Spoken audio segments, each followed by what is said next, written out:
в рамках такой логики мы можем очень четко определить то конкурентное поле на раннем этапе, с которым нас будет клиент сравнивать. Почему? Потому что если клиенту нужно чего-то отказаться от того способа или от того инструмента, которым он удовлетворяет свою потребность в настоящий момент. При том, что на самом деле не всегда, скажем так, наш продукт, даже если он в каких-то критериях лучше, чем то, что есть у клиента, клиентом будет воспринято хорошо, и он согласится переключиться на нашу новую технологию. На наше предложение. В проблемах, да, и там в вопросе запуска продуктов на клиентов существуют драйверы и блоки, которые, с одной стороны, помогают нам, как стартапам, получать клиентов, их пушат на переключение между продуктами, с другой стороны, они их удерживают с теми решениями, которые есть. Какие драйверы переключения? Первый драйвер, очевидный, это вопрос проблемы с существующим продуктом. Плохой клиентский сервис, продукт плохо работает, часто ломается, и еще другой набор критериев и параметров, по которым данное решение оценивается. При том, что интересный факт, в Штатах делали исследование, 86% потребителей готовы рассматривать альтернативные продукты уже после первого негативного клиентского опыта, который они получают с существующим решением. А 46% даже лояльных потребителей готовы переключиться на другой продукт, если факап со стороны бизнеса случился 2 и более раз. Соответственно, для нас это возможность. Второй драйвер – это выгоды нового продукта. Понятно, что если мы там быстрее, надежнее, дешевле, лучше, не знаю, там, предоставляем лучшие ощущения или еще что-то, то мы это можем коммуницировать клиенту, это может его стимулировать перейти на новое решение. Однако существует и противотечение. Первое – это страх неопределенности с новым продуктом. Когда мне предлагают что-то, я как клиент не знаю, действительно ли оно будет работать так, как заявлено. Что мне необходимо будет выучить, с чем мне нужно будет научиться работать, какие есть риски, неизвестные факторы, соответственно, это может блокировать мое желание попробовать что-то новое, да, на это потратить деньги. Следующий блок – это существующие привычки и лояльность. Люди, по сути, ленивые, да, и мы не очень любим менять свои привычки, нам это дается достаточно тяжело. Да, соответственно, должна быть мотивация изменить. И если наш продукт не доносит ценности, ради чего я должен сделать усилия над собой и поменять свою привычку, да, там, переучиться, научиться им пользоваться, отказаться от какого-то привычного распорядка дня и так далее, соответственно, наш продукт с высокой вероятностью не будет куплен. И тут мы приходим к основной теме, это понимание, какое же наше ценностное предложение и что мы коммуницируем клиенту как выгоду от нашего продукта. И, соответственно, стимулируем его поверить нам и наш продукт попробовать, начать использовать, соответственно, дальше оформить подписку и так далее. Что такое value proposition? Да, определение value proposition или ценностного предложения – это декларация выгоды, которую мы как бизнес принесем клиенту, когда он начнет пользоваться нашим продуктом. Почему нам value proposition нужна на ранней стадии проекта, да, еще фактически, когда мы находимся на уровне гипотезы идеи, гипотезы продукта? Потому что как только мы начнем оформлять ценностное предложение, его пытаться сформулировать уже сейчас, нам станет легче и гораздо быстрее мы сможем валидировать, что та идея продукта, тех его функциональных возможностей, выгод, цены и так далее действительно соответствует ожиданиям, которые есть у целевой аудитории. Потому что в комнате, когда собираются энтузиасты, мы хотим условно построить там ракету, которая полетит за пределы Солнечной системы, а по факту там, клиентам нужно совсем другое. И очень часто 42% говорит о том, что из-за этой причины надежды фаундеров разбиваются в реальности рынка. Для того, чтобы из теории перейти в практику, существует наиболее известная в мире, это Value Proposition Canvas, которая была разработана Астервальдом, компания Strategizer. Состоит она из двух блоков, двух простых, но очень важных. Первый блок с правой стороны, тот, который находится в круге, мы всегда начинаем с него. Это блок касается клиентов. Он состоит из 3 составляющих. Первое – это работы, которые есть в жизни клиента и которые он пытается выполнить. Те проблемы, которые существуют с этими работами, и, соответственно, вознаграждение, которое он ожидает получить, если он работы эти выполнит. С нашей стороны, как бизнеса, мы должны дать ему что-то, что поможет выполнить работы лучше, при этом нивелирует те проблемы, которые существуют с текущими решениями, и желательно еще даст больше ценности, чем те ожидания, которые есть на данный момент у клиента.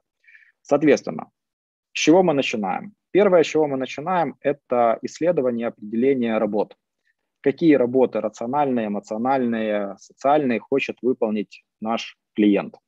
То есть нам нужно их четко записать. После этого мы переходим к понятию проблем. Соответственно, когда мы говорим о проблемах, что это может быть? Это какие-то сложности, неудобства, время, опять же, в контекстах стоимости, в дополнительных трудозатратах, в дополнительных действиях. Очень хорошо можно адресовать эмоциональные проблемы, потому что люди легко принимают эмоциональные решения достаточно. Если мы избавляем человека от эмоциональной боли, мы можем получить не только клиента, еще и лояльного клиента и надолго. Поэтому, опять же, нам нужно понимать, какие боли сопутствуют выполнению работ со стороны клиента. И то, как клиент измеряет успех выполненной работы. Соответственно, что он ожидает получить как результат, когда он добьется того, что он хочет сделать в рамках работ. В маркетинге есть такая очень сильная штука, где не помогайте, не делайте продукт, скажем так, ориентируясь на клиента. Сейчас такая провокационно это. Делайте продукт, который поможет вашему клиенту доставить выгоду своему клиенту. То есть если мы помогаем выполнить работу нашему потребителю лучше, чем это делают остальные наши конкуренты, то, соответственно, такой клиент будет наш и лоялен. Поэтому, исходя из этого подхода, когда мы переходим на нашу часть, как на бизнес, зная работы, какие продукты и сервисы мы готовы предложить, когда мы понимаем проблемы, как наш продукт и сервис будет адресовать эти проблемы, как он будет их нивелировать, и, соответственно, с точки зрения дополнительных выгод, что получит наш клиент, если он будет использовать наш продукт. Опять же, мы это все записываем. Давайте посмотрим на примере, как это может выглядеть. Условно говоря, несколько упрощенный пример на моей компании. Мы рассматриваем целевых клиентов, собственников бизнеса или людей, которые хотят запустить свой проект, какие у них есть работы. Соответственно, бизнес видит какую-то возможность, собственник видит какую-то возможность, он не хочет ее упустить, он хочет реализовать, создать какой-то продукт. У некоторых есть эмоциональные работы, они хотят почувствовать себя инноватором, приобщиться как-то к этому движению. У кого-то может быть, опять же, социальная история, показать, что могу, доказательная база и так далее. Однако, когда речь заходит о создании нового продукта, начинается много «но». Первое – это риски, потому что стартапы – это непростая задача с высоким процентом вероятности, скажем так, неудачи, и все боятся потерять деньги, особенно когда вкладывают изначально свои.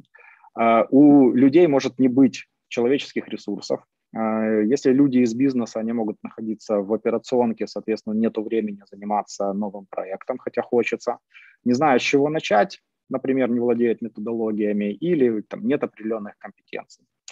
При этом, что они ожидают, если у них получится запустить свой продукт, кто-то ожидает дополнительную прибыль, кто-то верит в то, что его продукт сможет изменить мир, принести пользу людям, какому-то целевому сегменту и так далее. Кто-то это рассматривает персональный челлендж и вызов, и виток развития для себя. Опять же, кому-то это нужно для того, чтобы повесить медальку и погонщики себе на регалии и сказать, вот у меня есть свой стартап, я молодец. Соответственно, опять же, с нашей стороны, как с бизнеса, что мы можем предложить? Окей, мы можем предложить условную услугу R&D как сервис, Research and Development как услуга под ваши задачи. что мы адресуем как таблетки от тех проблем, которые есть у клиента. Если у нас есть гипотеза, мы боимся потерять денег, соответственно, мы можем снизить риск потери. Да? Через что? Через исследование, через тестирование, что наш продукт, ранний, опять же, пользуется спросом на рынке. Мы можем сказать, что, ребят, окей, у вас нет времени этим заниматься, хорошо, все работы мы выполняем на нашей стороне.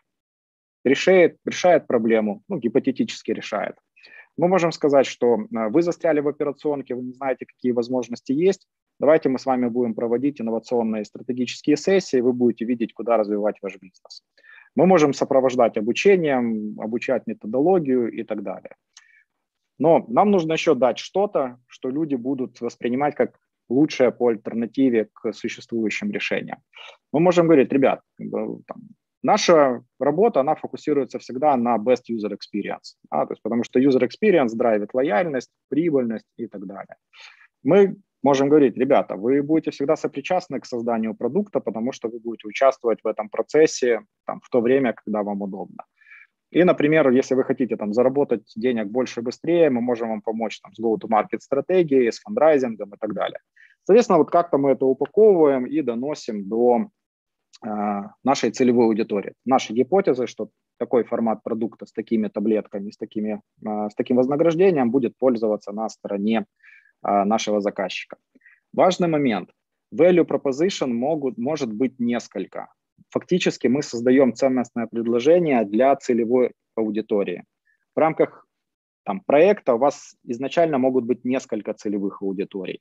Поэтому это нормально, когда у вас может быть несколько ценностных предложений. Не стесняйтесь пробовать экспериментировать.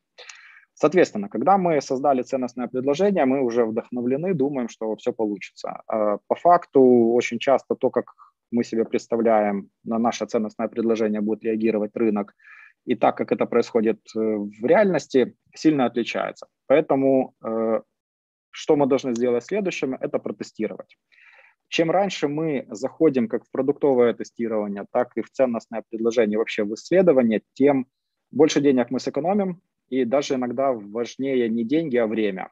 Потому что чем дольше мы пилим продукт без валидации со стороны клиента, тем нам сложнее его потом и дольше переделывать, если мы его выпустили на рынок, а по факту получили негативную обратную связь. Поэтому во всех подходах, связанных с разработкой, современных подходах с разработкой продуктов, тестирование стоит как один из основных инструментов для того, чтобы избежать, скажем так, дополнительных потерь и вовремя вывести продукт на рынок. Какие методы тестирования гипотез value proposition у вас доступны, вот, что называется, здесь и сейчас? Первое – это глубинное интервью. Глубинное интервью – это когда мы общаемся с представителями нашей целевой аудитории в формате тет-а-тет разговора. Обычно это примерно от 40 минут до 120 минут, где мы детально расспрашиваем о потребностях, проблемах, соответственно, сложностях, которые существуют, ожиданиях, целях и так далее. Еще один из инструментов – это питч нашего решения. Вот мы сформировали наше value proposition и пошли к клиентам, де-факто мы его продаем. И тут наша задача что проверить? Это насколько клиенты воспринимают также наше ценностное предложение, как мы его сформулировали, то есть совпадаем ли мы в этих моментах. Второе, готовы ли они купить, потому что они могут кивать и говорить, что да, слушайте, классно, все хорошо, окей, если вам все хорошо, так у вас есть такая проблема, давайте, вот вам 50% дисконт, ранняя покупка, оформляйте подписку сейчас. Тем самым мы можем валидировать, насколько респонденты декларируют соответствие нашего ценностного предложения идеи, и реальность. Еще один из инструментов, больше количественный, это прямая реклама. Фактически мы можем создать лендинг нашего гипотетического продукта, мы можем создать странички в социальных сетях, LinkedIn, Facebook, где-либо угодно. Мы просто прогоняем несколько рекламных кампаний, оцениваем customer acquisition cost, то есть сколько нам стоит привлечение клиента, конверсию, и тем самым, опять же, проверяем гипотезу, что тот продукт, который мы создали, он соответствует интересам целевой аудитории, и то, как мы его доносим, в каких формулировках до целевой аудитории, работает, да, и мы таким образом можем привлечь клиента. Забегая наперед, не всегда это можно делать изначально под тем брендом, который вы планируете. То есть, в принципе, работают абсолютно окей скрытые тесты, когда вы делаете условно фейковые странички в нескольких вариациях, и на них гоните трафик с разных каналов, с разных регионов и смотрите, где работает лучше, тем самым еще и можете проверить, на какой рынок, с какого рынка, возможно, и стоит начинать. Как несколько примеров от крупных известных брендов. Компания Макдональдс, они тестировали гипотезу запуска продукта в виде лапши. Соответственно, еще до того момента, как они там собрали производственную линию и так далее, в общем, кучу инвестиций могли бы сделать, они просто напечатали, добавили в меню этот продукт. Всем клиентам, кто его заказывал, они извинялись, говорили, что сейчас закончился, и давали бесплатно в подарок там, гамбургер с Кока-Колой и так далее. Соответственно, тем самым они очень быстро валидировали уровень спроса к такому продукту в своей сети и приняли соответствующее решение. Известная нам всем личность Илон Маск, Тесла, в раннем периоде, как вы знаете, там первые модели Тесла, наверное, знаете, они собирались на базе Лотуса Элис. Соответственно, что сделал Илон? Он поставил концепт электромотора в свою машину, сделал несколько там тюнинг кузовных панелей, и потом на этой машине там, много катался по долине, и людям, понятно, было интересно, что за машина, от которой ни звука, ни запаха. Соответственно, они спрашивали, что это, как это, он рассказывал, и предлагал стать в очередь на покупку за $5000, это машина, которая стоила 60. Соответственно, таким образом он очень быстро валидировал спрос на свой продукт и пришел уже к инвесторам, мало того, что с обещаниями, да, что продукт классный, а еще и реально с деньгами от клиентов и очередью, предзаказами на свой продукт. К чему я рассказываю эти примеры? Что не надо бояться выпускать на рынок де-факто на тест продукт, которого еще не существует или он находится на уровне только концепции. Таких примеров тестов достаточно много. Соответственно, какие цели у команд в рамках тестирования value proposition? Первое – это проверка гипотезы потребностей нашего решения.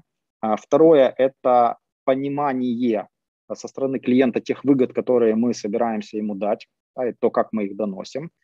Мы можем уже на этом этапе валидировать первичный спрос.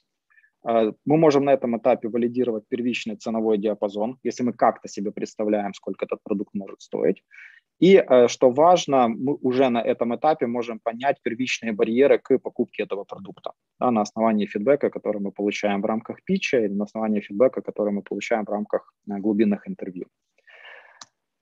После того, как мы там протестировали, да, нам нужно правильно подобрать формулировку и коммуникацию нашего ценностного предложения для наших клиентов будущих. Соответственно, какие есть рекомендации, как наше ценностное предложение должно быть оформлено. Первое. Хорошее ценностное предложение может быть прочитано, ключевое воспринято целевым клиентом плюс-минус 5 секунд. Вот вы увидели, прочитали и поняли, о чем это. Соответственно, value proposition, она простая и легкая для понимания. Она использует простые слова, в ней нету супер длинных предложений, запутанных связок, терминов и так далее. Важно, наше value proposition должно коммуницировать те выгоды, которые наш новый продукт будет давать клиентам, исходя из тех работ, которые у него есть. И желательно все это оформлять в инфостиле подачи. Да? Тогда легче воспринимается. Давайте посмотрим на несколько примеров, и вы сразу поймете, как это делать. Uber. Tap the app, get it right. Сразу понятно, что мы продаем. Приложение, заказ, поездки. И, соответственно, дальше они коммуницируют преимущества, адресуемые к тем болям, которые нам известно как пользователям такси. Да? То есть мы знаем, машина сама к нам приедет, не надо за ней бегать. А мы, если не ориентируемся в городе, водитель сам найдет, куда нас привезти, и там, приложение ему в этом поможет. Соответственно, нам не надо носить с собой деньги. Да, потому что все cashless. Grammarly. Да? Great writing, simplified. Очень четкий посыл, отличные текста, отличное написание, просто. И, соответственно, дальше они объясняют, как. Соответственно, ваши тексты будут без ошибок, правильно, с правильными формулировками. Благодаря чему? Благодаря AI, который разработан на нашей компании. Соответственно, мы помогаем вам писать лучшие тексты. PandaDoc, еще один известный стартап. Made document creation and e-signing easy. Опять же, четко мы адресуем к работе. Работа создания документов или подпись этих документов, соответственно, документ, цифровой документооборот.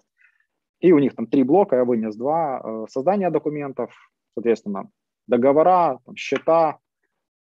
Комбинируйте, создавайте, отправляйте в один клик. Электронная подпись, подписывайте где угодно, на любых девайсах, просто для вас и для ваших клиентов. Соответственно, понятны выгоды от продукта клиенту. Вот наши value proposition, они должны заинтересовывать клиента, углубиться уже дальше в изучение нашего продукта. То есть мы должны четко дать понять, почему он должен дальше тратить время и свои ресурсы на то, чтобы уже его более детально анализировать, сравнивать с альтернативами, которые есть. Соответственно, если резюмировать по поводу ценностного предложения, вещь достаточно простая, отвечает на простой вопрос, почему клиент должен купить ваш продукт.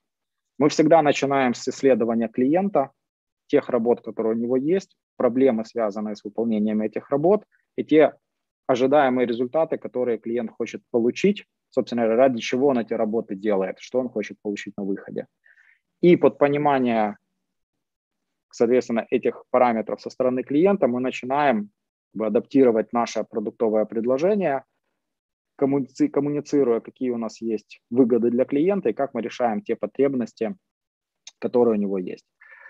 Сразу говорю наперед, итераций value proposition тоже может быть много. То есть, ключевое, почему еще раз имеет смысл создать на ранней стадии, потому что это наведет фокус, и позволит вам проверить гипотезу продукта достаточно быстро, не только с технической точки зрения, но и с коммерческой точки зрения, насколько клиент готов этот продукт потреблять. Опять же, в рамках изучения клиента и понимания, каким продукт должен быть, вам поможет дизайн мышления. Дизайн мышления – один из основных фреймворков, таких широких, которые используются в работе над новыми продуктами, как я уже говорил, как цифровыми, так и офлайновыми. Определение дизайн мышления – Creative Problem Solving Approach.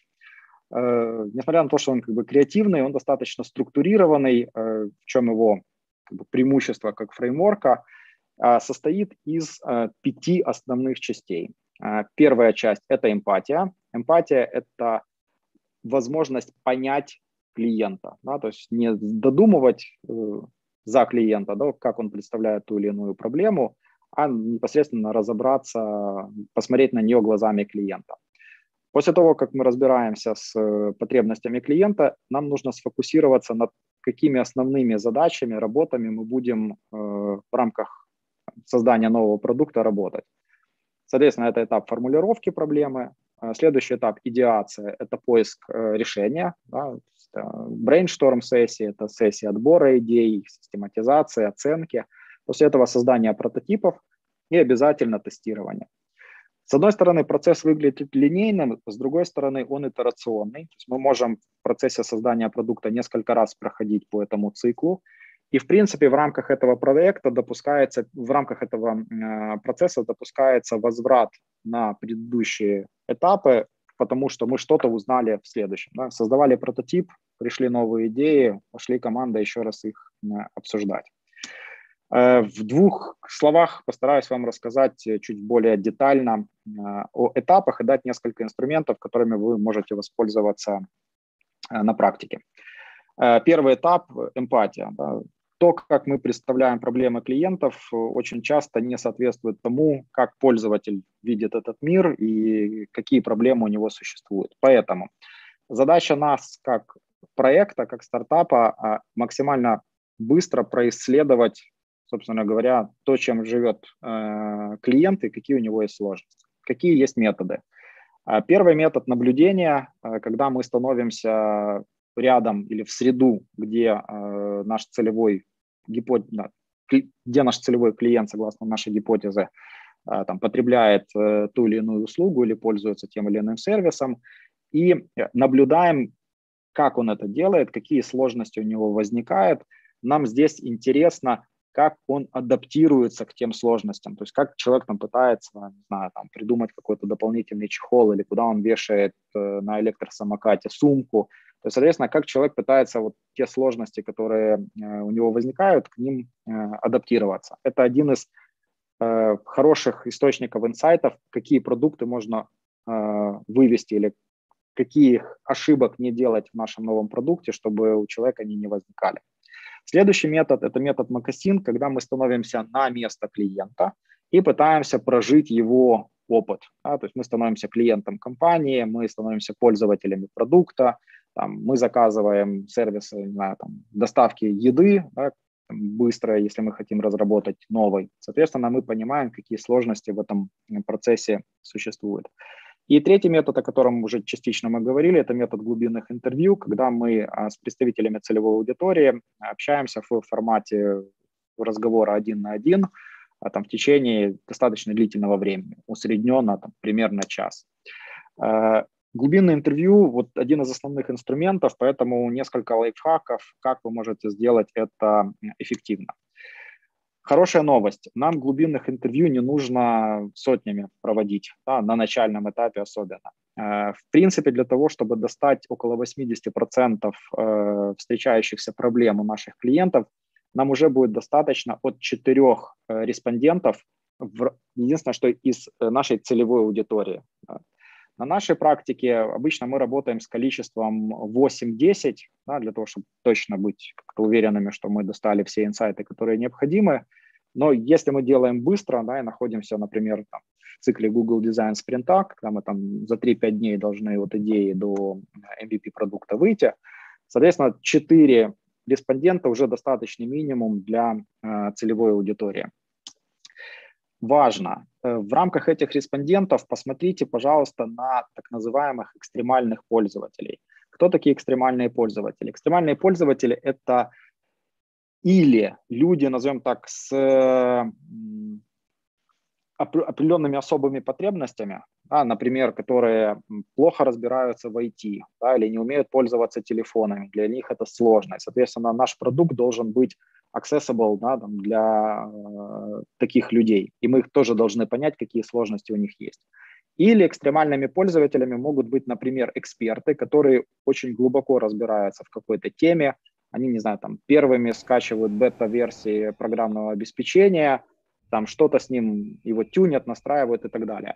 Эти пользователи, они могут дать нам инсайты с точки зрения там, технических моментов, они могут нам дать возможность, скажем так, от них хорошие отзывы могут послужить определенным как подспорьем, да, и доказательством того, что наш продукт продуман до мелочей. Какие... Andre, as you switch to the last slide, we've got about 3 minutes to wrap up. Окей, great. Соответственно, правило открытых вопросов. Спрашиваем о прошлом опыте или о настоящем, не просим прогнозировать будущее, потому что мы не знаем, как себя клиенты будут вести в будущем. Поэтому пережитый опыт – это лучший источник инсайтов. И стараемся не продавать свою идею. С точки зрения вопросов на прояснение работ. В каких ситуациях пользуетесь продуктом X? Как часто эта ситуация возникает? Что делали, как оценивали, как принимали решения, какие альтернативы рассматривали и так далее. Это вам поможет разобраться с тем, как люди принимают решения о том, какой продукт нанять в свою жизнь или нет. Дальше, фокусировка. Мы должны просистематизировать те потребности, которые мы выявили в рамках интервью. Желательно описать карту пути клиента, как он принимает решения, пользуется нашим продуктом и, соответственно, оценивает его эффективность. И сфокусироваться на той задаче, которую мы планируем выполнить. Вам в этом может помочь так называемая Jobs to be done матрица, в которой вы можете внести триггеры, которые заставляют людей переключаться между продуктами или рассматривать новинки, критерии оценки, ожидаемый результат и, соответственно, те возможности и барьеры, которые для нашего продукта могут быть или там, в рамках конкурентной среды. описываем путь клиента, то есть рассматриваем, когда он осознает потребность, как он ищет, как он выбирает, как он потребляет сервис и так далее. As I understand, we have limit of time, yes? Almost. I didn't hear you. Yeah, if you can wrap up in the next minute, that'll keep us on time. Коллеги, в общем, если кому будет дополнительно интересно, напишите мне в директ или через организаторов, я там вам довышлю презентацию, если что, расскажу в деталях. Thank you so much for invitation. I hope that it was useful for everyone. Now the teams know how to craft the value proposition for their products and why it's important to do from the very beginning. I didn't hear you.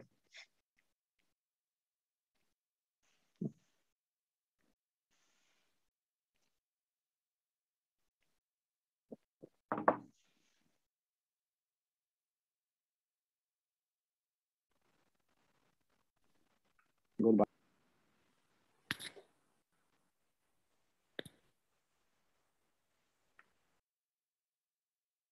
Anna, can you hear me? There we go. Hi, hello. Yes, I can hear you very well. Hello. All right, Anna McGareth, thank you very much for joining us. So, Anna, you are senior partner for finance, PM, advisor. Is it GATA International? Gia International, Chief Investor Relations Officer for Sage Seller and board member for Startup Hub Poland. Thank you very much for joining us. So I'll give you a minute just to kind of give an introduction and tell us what you're working on, and then you're going to be walking us through business models, and then actually you're going to be rejoining us a little later for kind of the add-on for revenue models. So yes. So thank you very much for the introduction and for the invitation. It's a pleasure being here today. I apologize for my voice. I've got a bit sick, but couldn't resist joining you anyway. So yeah, my background is with startups and venture industry for more than 15 years already. So I really like to join such initiatives because I believe them to be very useful for startups, and I hope that today my part of the whole event will help you understand more about actually financial part of the startup of any business. So I will share the screen if it's possible. Yep, go for it. Okay. It's somehow it doesn't give me to. Okay, now I can share the screen. So let me know if you see it. Your screen, yep. Okay, excellent. You're ready to go. Excellent. So as I was lucky to be invited to cover both topics, business model and revenue model, and I was thinking about how to actually show it in the best way, I thought that the best way actually is to show them together and in comparison, and showing the examples and making these two notions clear. So I will start from definitions, because what I experience rather often is that there is not so deep understanding of what's business model, what's the difference between business model and revenue model. Is this the same, or there is something more into business model? Of course, we'll discuss the components of business model and the examples. I prefer to show everything on examples, so I will give you a couple of them based on the very familiar companies for everyone from our audience. So I guess then it will be very much clear and understandable. And then the next part is actually for my second workshop here. So I will get to that a bit later. So let's start from the definitions, right? The business model and the revenue model. So what is the business model actually? It's as simple as that. It's actually answers two great questions: how you create and how you deliver value to your customers. Let's go deeper into that, right? So it is important to understand which components will be used by the company, by the team, will be utilized, and which key processes the company will incorporate to create and deliver the value. What am I talking about when I say key components? I'm talking about your staff, the team, people who are in-house or people who will be outsourced. So everything related to human resources and the people, personal, creating and delivering the value to your customers. Machinery, if we talk about the hardware and the technology, because, well, we are here to talk about the tech startups. So the essential part is the technology, of course. And we can't speak about any product nowadays without sales and marketing, because it's, of course, very important to find that pain, that problem, and create a great solution to solve that problem of the customers. But as important as that, there is one essential thing that many founders struggle, is actually to sell your value to the customers and to make them pay for that value. And we'll talk today about it. I'm happy to cover that for you as well. If we are speaking about the processes, so I know that startups are sometimes frightened when they hear word processes, procedures, because, well, it's something for a corporation, not us. But anyway, any business, small or large or medium, should build processes. Otherwise, that will be just anarchy. And it's very questionable whether you will be able to deliver the value you want to your customers. So it's important to remember that the business model, they are different. There are different business models, and today we will discuss some of them. And I'm sure that after we'll discuss some of them, you will have the understanding which one is better for you, or at least you will have, the starting thoughts about, okay, so what questions should we answer to understand what is our business model. So they're different models, and they depend a lot on, first of all, the industry you're trying to penetrate. So the size of the organizations you are working with, or actually what is the segment you are approaching, and we will talk about that a bit later. And of course, your expectations, your ambition, because of course there are some rules on the market, and you should follow those rules. But you are building this company, and you have some vision about it. So of course there are your expectations on stock, and they are as important as anything else. Now I want to that was a business model, right? So how we create and deliver value. So now about the revenue model. That's I think that for you it's clear from first word of these two, from this pair, revenue, right? So it's about how you get paid, as easy as that. So how you generate actually revenues, and ultimately every business. The goal of every business and startups as well, because you're building business, even if it is an innovation and tech based, you should be profitable, right? So this is your goal, to be profitable, and that is actually how you answer the question, right? With the revenue model, we're choosing the right revenue model. We'll discuss with you later how to do that. So again, they depend a lot on the industry. But again, there are different cases in the history of economics, and I will show you some so that you understand that there are rules, but there are no rules, as always. And it is very important to understand that the revenue model is just a part, a component of the business model, and I will show it to you visually, so you'll remember that forever. We discussed, right, that the business model describes how the company generates value. The revenue model describes how a company generates revenue from the value that it has generated for the customers.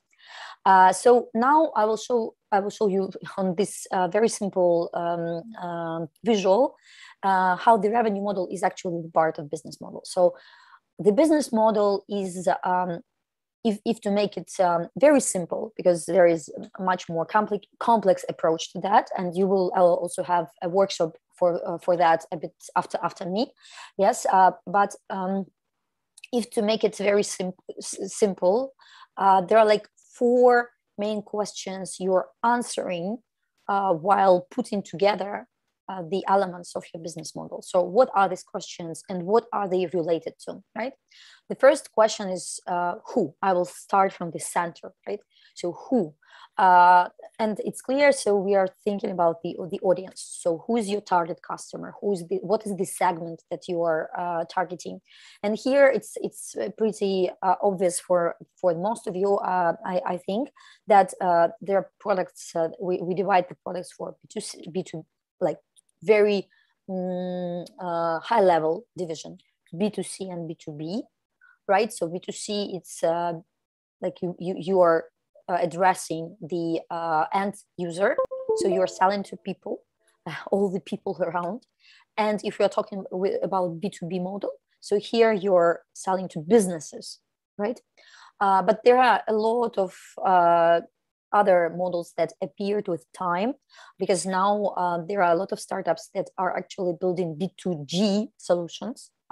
This is selling your value, your product to the government. And of course, there are these hybrid models like B2B2C, when you're selling to the business, but the end user actually of your product will be the consumer, right? So that's how it goes.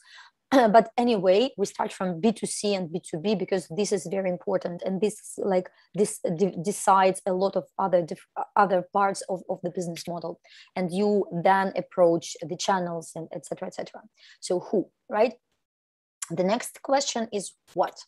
So you understand who is your audience, right? Target audience. Now you need to understand what do you want to offer to this audience, right? So what is your value proposition? This wonderful word that everyone uses, and but it's really essential for any business. Before you start building like a spaceship, you need to understand what is your basic value proposition. Is there any? Because if there is not, so that's then a questionable topic whether you should start or not, right? So always understand what you are selling. When you know what is your value proposition, what is your basic value proposition, then you build everything else on that, right? Because you understand your audience. So whether these are end users or whether these are businesses or government, you understand what do you want to sell to these customers. What is the next one? The next one is how. How do you create the value proposition? How do you do that actually? What is the value chain? So again, there are different products like hardware and software. The value chain is different for them, right? And it's also essential to understand how is this value created, because it will affect other parts of the business model. And the last question, which is related to my second workshop today. So how are you actually making money? Why is your product, why is your service profitable? So this is revenue model, right? And as you see from this visual, the revenue model is a component, very important component, of course, but it's only the component. And it is very important to understand how are you going to make money. When you're talking to investors, that's one of the top questions that you will hear from them. But finding the revenue model doesn't really solve your challenge as a founder, as an entrepreneur, and we'll understand why. Now the examples, because it's really easier and to understand everything from examples. So I will be comparing business models and revenue models, so that you see what's the difference and how the revenue model is the part of the business model. So Netflix, everybody knows, everybody loves, watches. So that's the companies that is on our radars every day, all day. So Netflix, of course, has competitors. That's clear. Every business, every company has competitors, direct or indirect.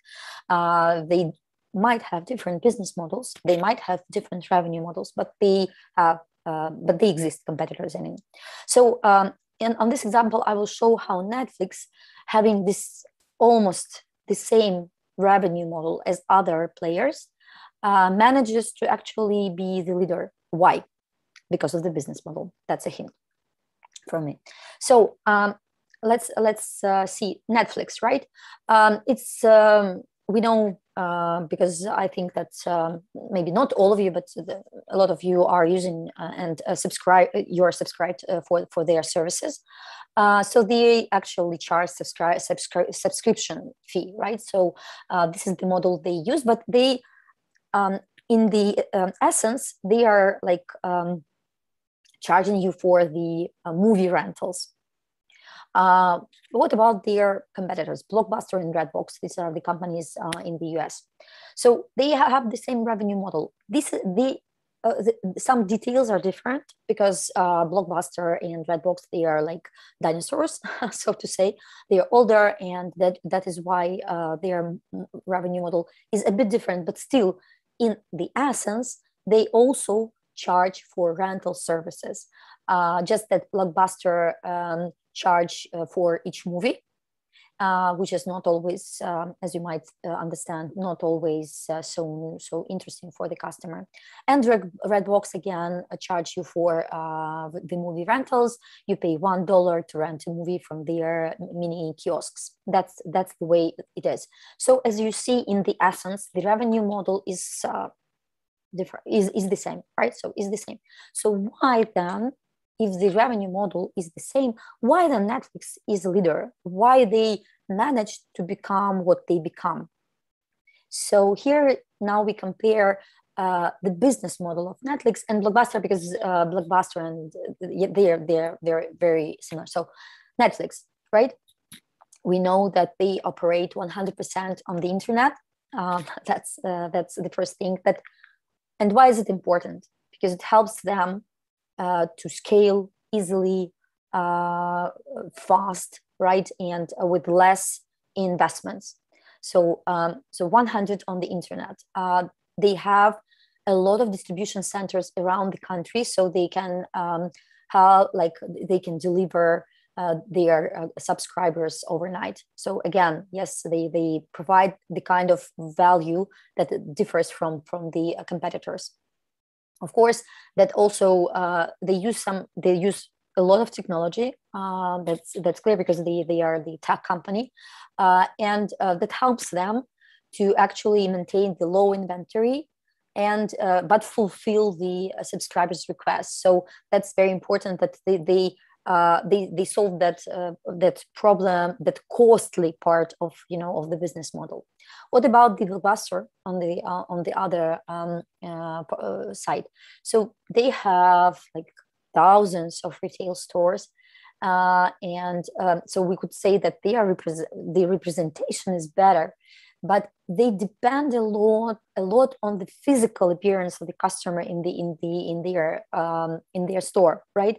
So they are not that doesn't help them to actually scale, and that makes them the company that operates in this limited business model on this limited geography. So that's the one example that I think is very much obvious. Another one is a company that, again, everybody knows, and I think that almost all of you used in different parts of the world. And I would say that experience in different parts of the world is completely different.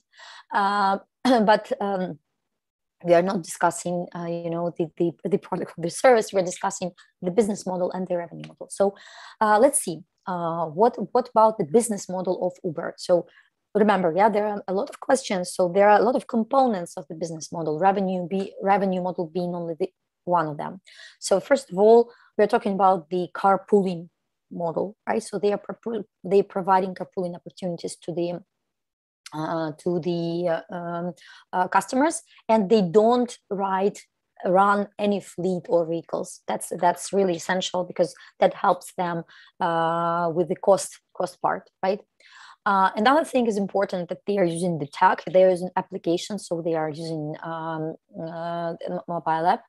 Another one is billing, and they also like they have that as a part of their business model. So the customer has to actually save data about the credit card or the card, yes, the payment card, and then to use that to pay for each ride. Another important part of the business model, the driver, right? So the driver should register with the Uber, and then they don't receive like the payment for every ride, but they get the payments on a weekly basis to their bank account. So the kind of the model, if you compare to other taxes, right? And another one about the ratings, right? So an important part about the connection with the customer. So they, and of course, that's working on the security part of the application. Now let's see what about the revenue model, which is only a component, right? So here we see that they have the basic fare and surcharge. So they have the price. The price consists of the basic fare, and then you have the amount per kilometer. Then they have different price models because they have different vehicles. First of all, right? So different, so to say, class. You can use Uber Black, Uber X, Uber Van. In addition, I think that most of you also know that they have other different models that they use because they have Uber Eats.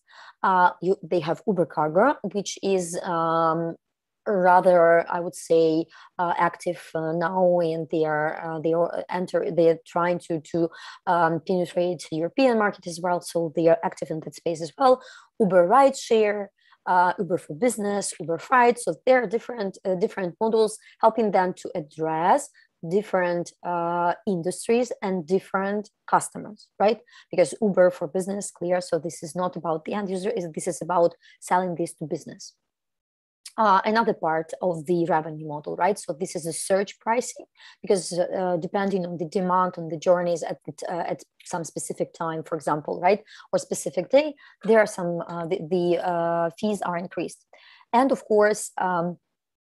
There is a fee for the use of the application and how Uber makes money. So these are those parts that make up the revenue model, which is only the part of the business model.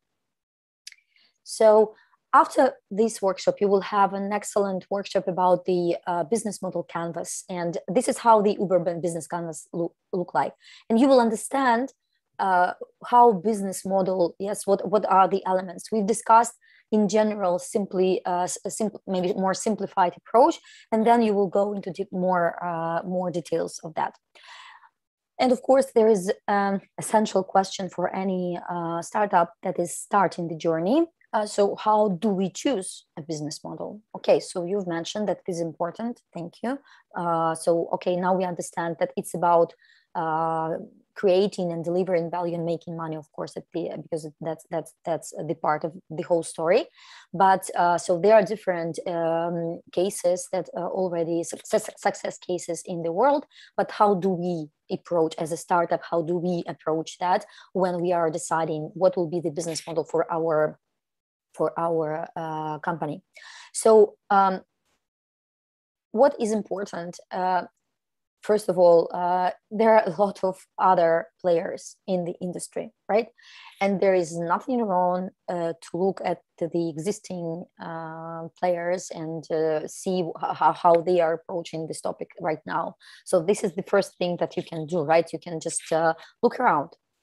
You look around and you see what is going on, right? So you have usually before you go into business model, you have already performed the market analysis. So you understand what are the players on every market, not only on the local market where you start, but also on the markets where you are going to move as you scale. So look at those players, try to understand, because if they have already achieved some results, and they have raised some money, and they have already got some, dedication from their customers, that means that they know something, right? So because everybody, when they start from actually validating different hypotheses, so they have already done this job, and that's why you could always look at other experiences, and don't always think that, okay, so I will use these because those guys are not using it and I will be the best. It doesn't work like that. Probably they have already used that and it didn't work. So you should always analyze deeply. So what was the first business model that they applied? How it changed? Because business model is not something that is written in the stone and can't be undone. Usually you revisit your business model with the course of your development, because you might start as a B2C company, and then you might also consider B2B segment. That happens a lot, I would say.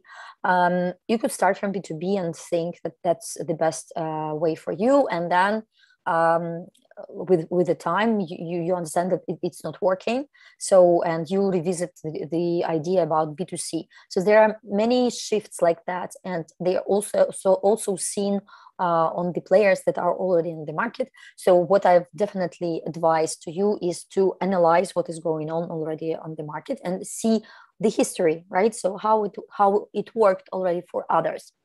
Another hint, so to say, is that you might look at other industries, and actually the best thing because you are innovating in technology domain, but you are of course, as a startup, you have all the cards to innovate in operations, in business model, in every sphere of your business, because that's why startups are such successful compared to the classical businesses, because they innovate in every domain, and that helps them to scale faster, to be better, etc.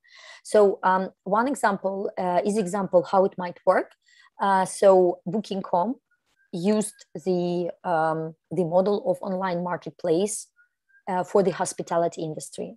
They used that, like they weren't afraid to try that. Of course, there were people who said, I'm sure there were a lot of people who said to them, this doesn't gonna work because A, B, C, D, A, etc.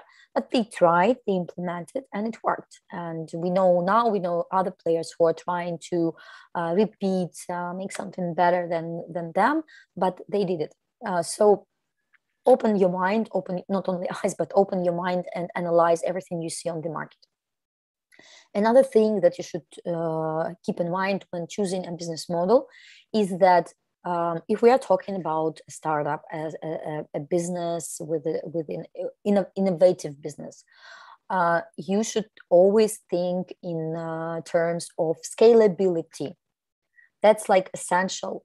If you can't scale, then you are a local business that might be very successful, that might have, very happy customers, but you will stay local forever. Or even not local, meaning being very, very, very small. So for a tech or innovative company, it's essential that your business model is scalable.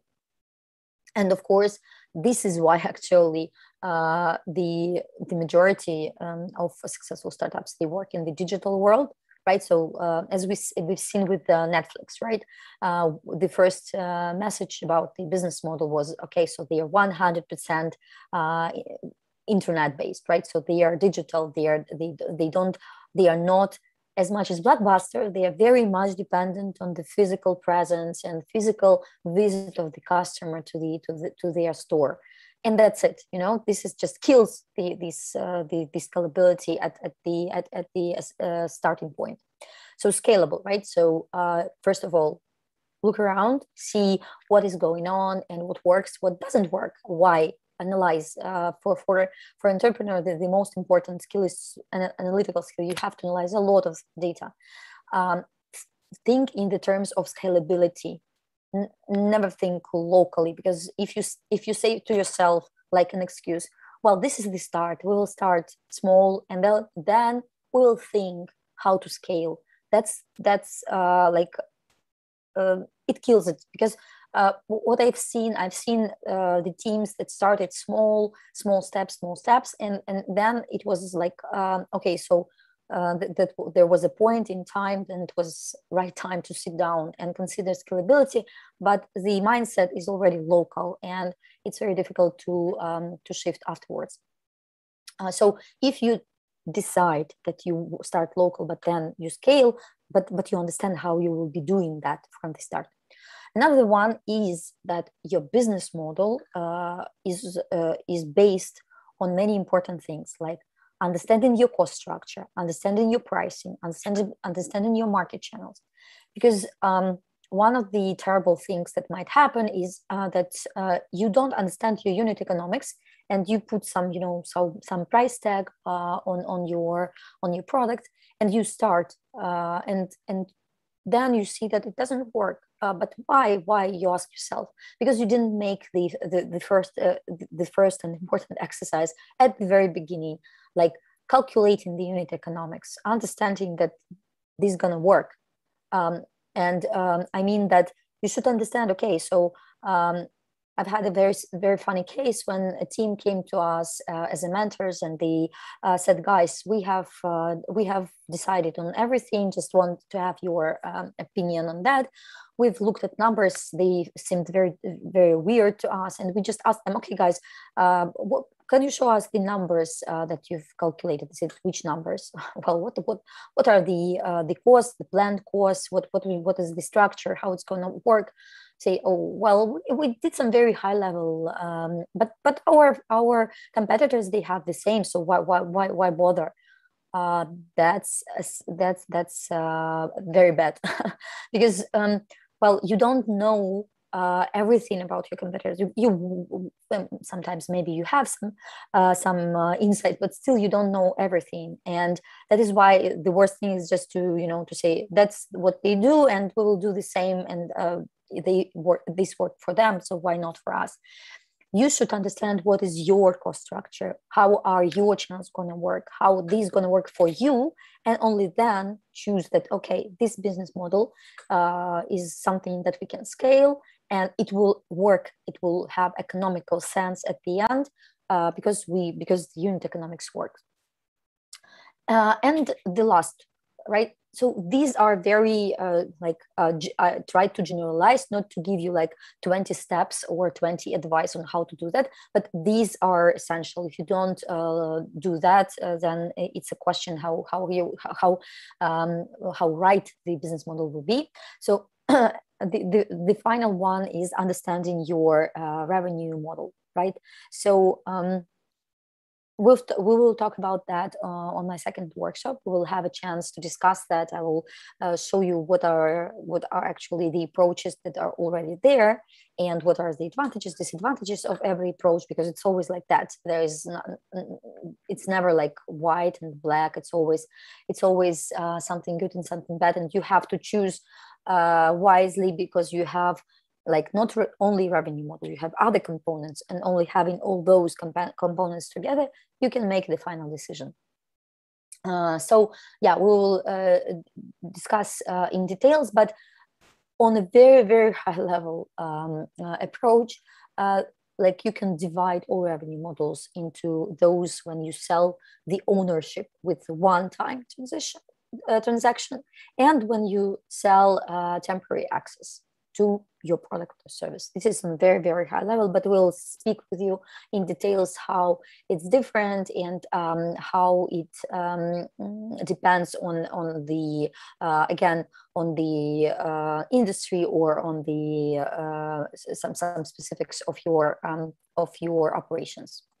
So my final thought before we have, I hope that we will have the opportunity to have maybe some questions from you, because I suppose that you might have some questions. So I have a very good quote here, and I wanted to just to elaborate on it a bit.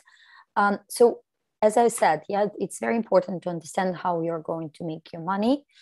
So the revenue model is important. But what we've seen from the examples of Netflix and Uber, actually the business model is something that helps you fight your competitors and helps you stand out on the market and be different from other players. Because revenue model might be the same or slightly different, but all the other things that you will be doing will be completely different. Your approach will be completely different, and it's about that. Not only about how we make money, but also about all the other parts of the business model.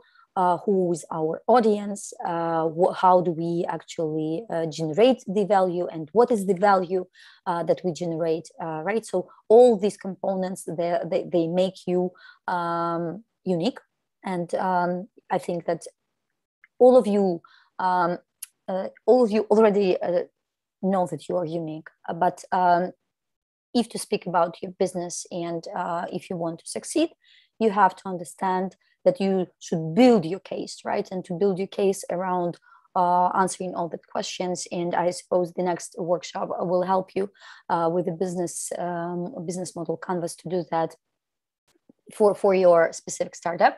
But again, if you have any questions now for the part of the business model and the general notion of what is it and how to choose it and what are the parts of it, I will be happy to answer those. Do we have team? Do we have the time for the questions and the opportunity to get them? So unfortunately, we're not set up for gathering Q&A. We've actually got attendees here, but they're in the room. So what I'll actually do is for the next session, I'll bring in a few of the questions that they have. So those of you that are watching here in the nest, if you guys want to write down some questions, I can give those to Anna, and for the 4 o'clock session, she can respond to those directly. Yeah, absolutely. That would be great. That would be great. So use this opportunity, and I will be very happy to to address those and help you understand it better. Okay, so if you're you've got another 9 minutes, if you want to use those to go into anything further, please do. I love the way that you're kind of doing both the business model and the revenue model in parallel, because yeah. So actually, I have all the different revenue models. So I don't want guys to be confused before their session on business model canvas. So I think that that will work. And when I have my second part, I will cover the revenue models, answer the questions about the business model, and discuss everything else they might have.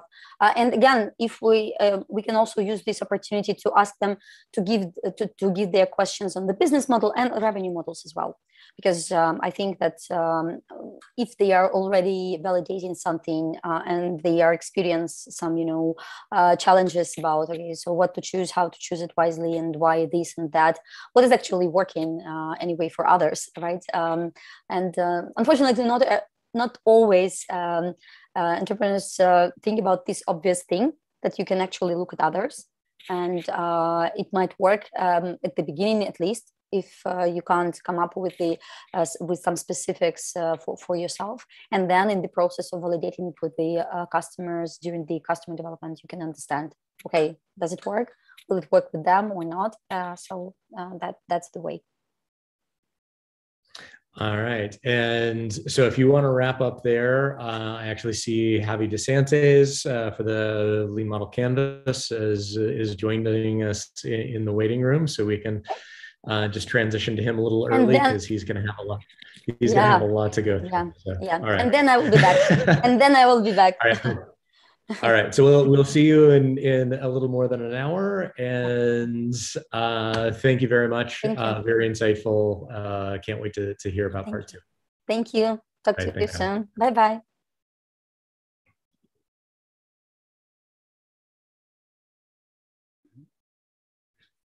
Test. Wait, I'm not yet there. 1 second. Yep. So Javi, you are testing, and I switched to you a little bit early, so I'm catching you off guard. If you're ready. I am. Wait, are we bit? We're live. Oh, we are live, and we are soon, Yeah. and I'm testing. This is great. This is weird. So I saw that you were connecting both computers. Yep. Our first session. So Anna was going over both business models and revenue models, and she was doing them in pairs. So she was kind of at a good stop there. Since Canvas is kind of a big topic, I thought I would switch to you. If you're kind of still working on setup, I'll go once again through how we're using the Canvas. Yeah. Perfect. In the frame of this ReBootcamp. Again, we've got different prize partners between iHub and Unit City and Amazon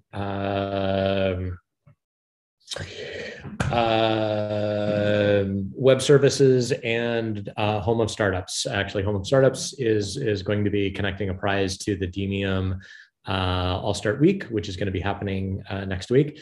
So for those participants who are interested, the mechanism that we're doing, we have on our website a lean canvas, has space for you to put not only your name, but if you're working with a team, your whole team, whether or not you're incubation, meaning you're an individual or you're a starting out project, or whether you're more of an acceleration, which means that you already have a team, you already have an idea, you're already working along, then you can upload those to the same ReBootcamp website.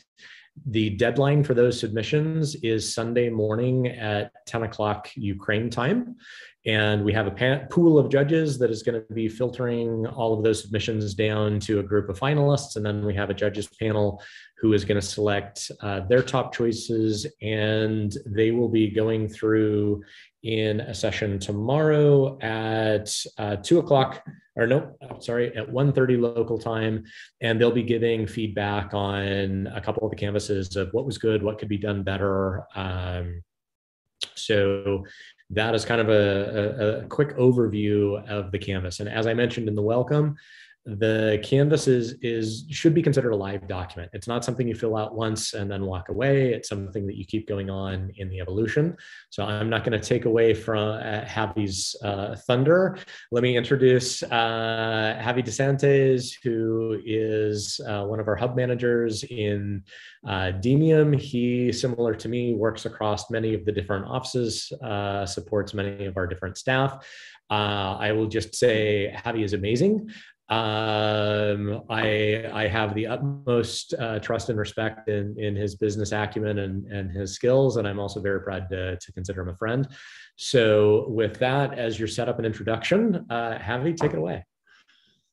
Thank you, Don. I mean, I love the flattering in the morning, to be honest, or early afternoon. So very much appreciate it. So basically today, what I want to go through a little bit is not only the fact of explaining the lean canvas like we used to, and I need to check, and I'm going to tell some messages that I'm going to repeat over and over maybe again, but it's really important what Don said at the beginning, right? This should be a live document, and live documents, and that's the reason also when we do them offline and we bring them on paper, we start putting post-its, right? So when we speak about startups, etc., we're always thinking about this amazing huge board in the middle of the office, and everybody is sticking pieces of paper and putting them on the right, putting on the left.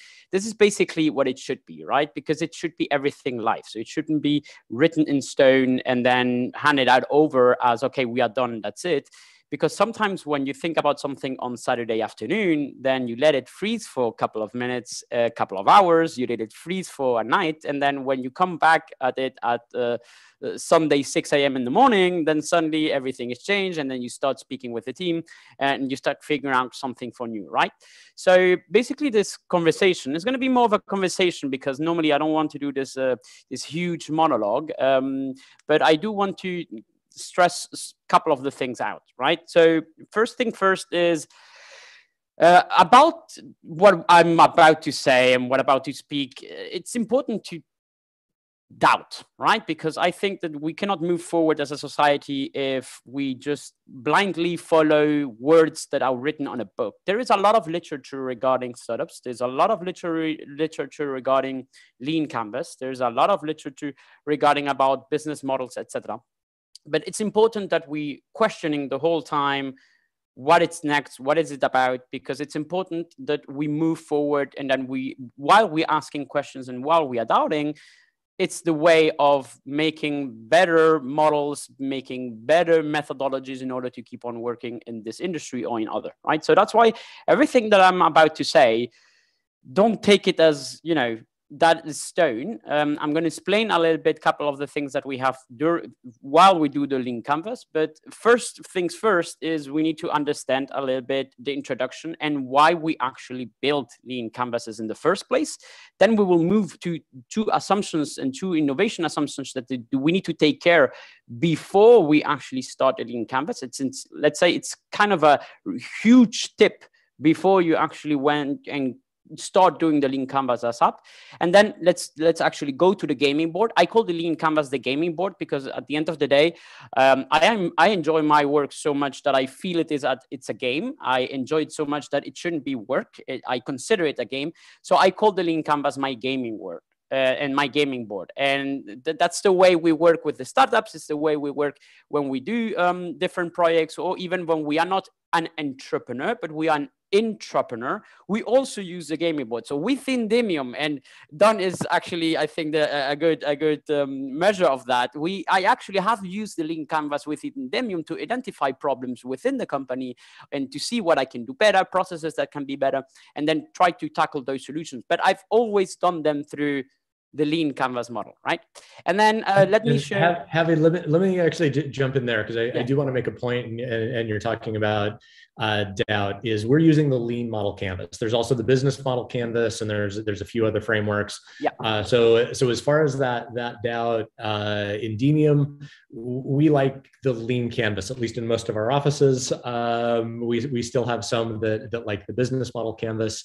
So this is one of those doubts, is even within our own company, there's some that kind of prefer a slightly different framework.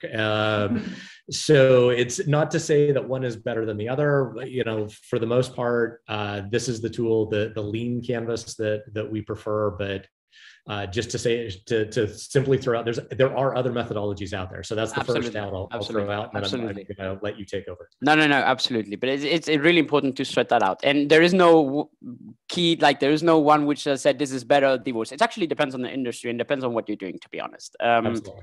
And also depends on the way your mindset is built and your skill set is built in order to do so. So let me go first to tell you a story. So I'm actually a huge history freak. I don't know why, but I think it was because I had an amazing teacher when I was in school. So I'm an extremely amazing teacher, and that's what I'm extremely dedicated to history, and I love history. So I want to introduce to you to the reasons why we're building this, and I want to do that from a storytelling point of view, right? So I want you to go back to 1941 when there was Second World War, and you have on the left you have the Air Ministry session in London, and they were debating on what to do because they needed to reinforce the planes they were sending onto missions.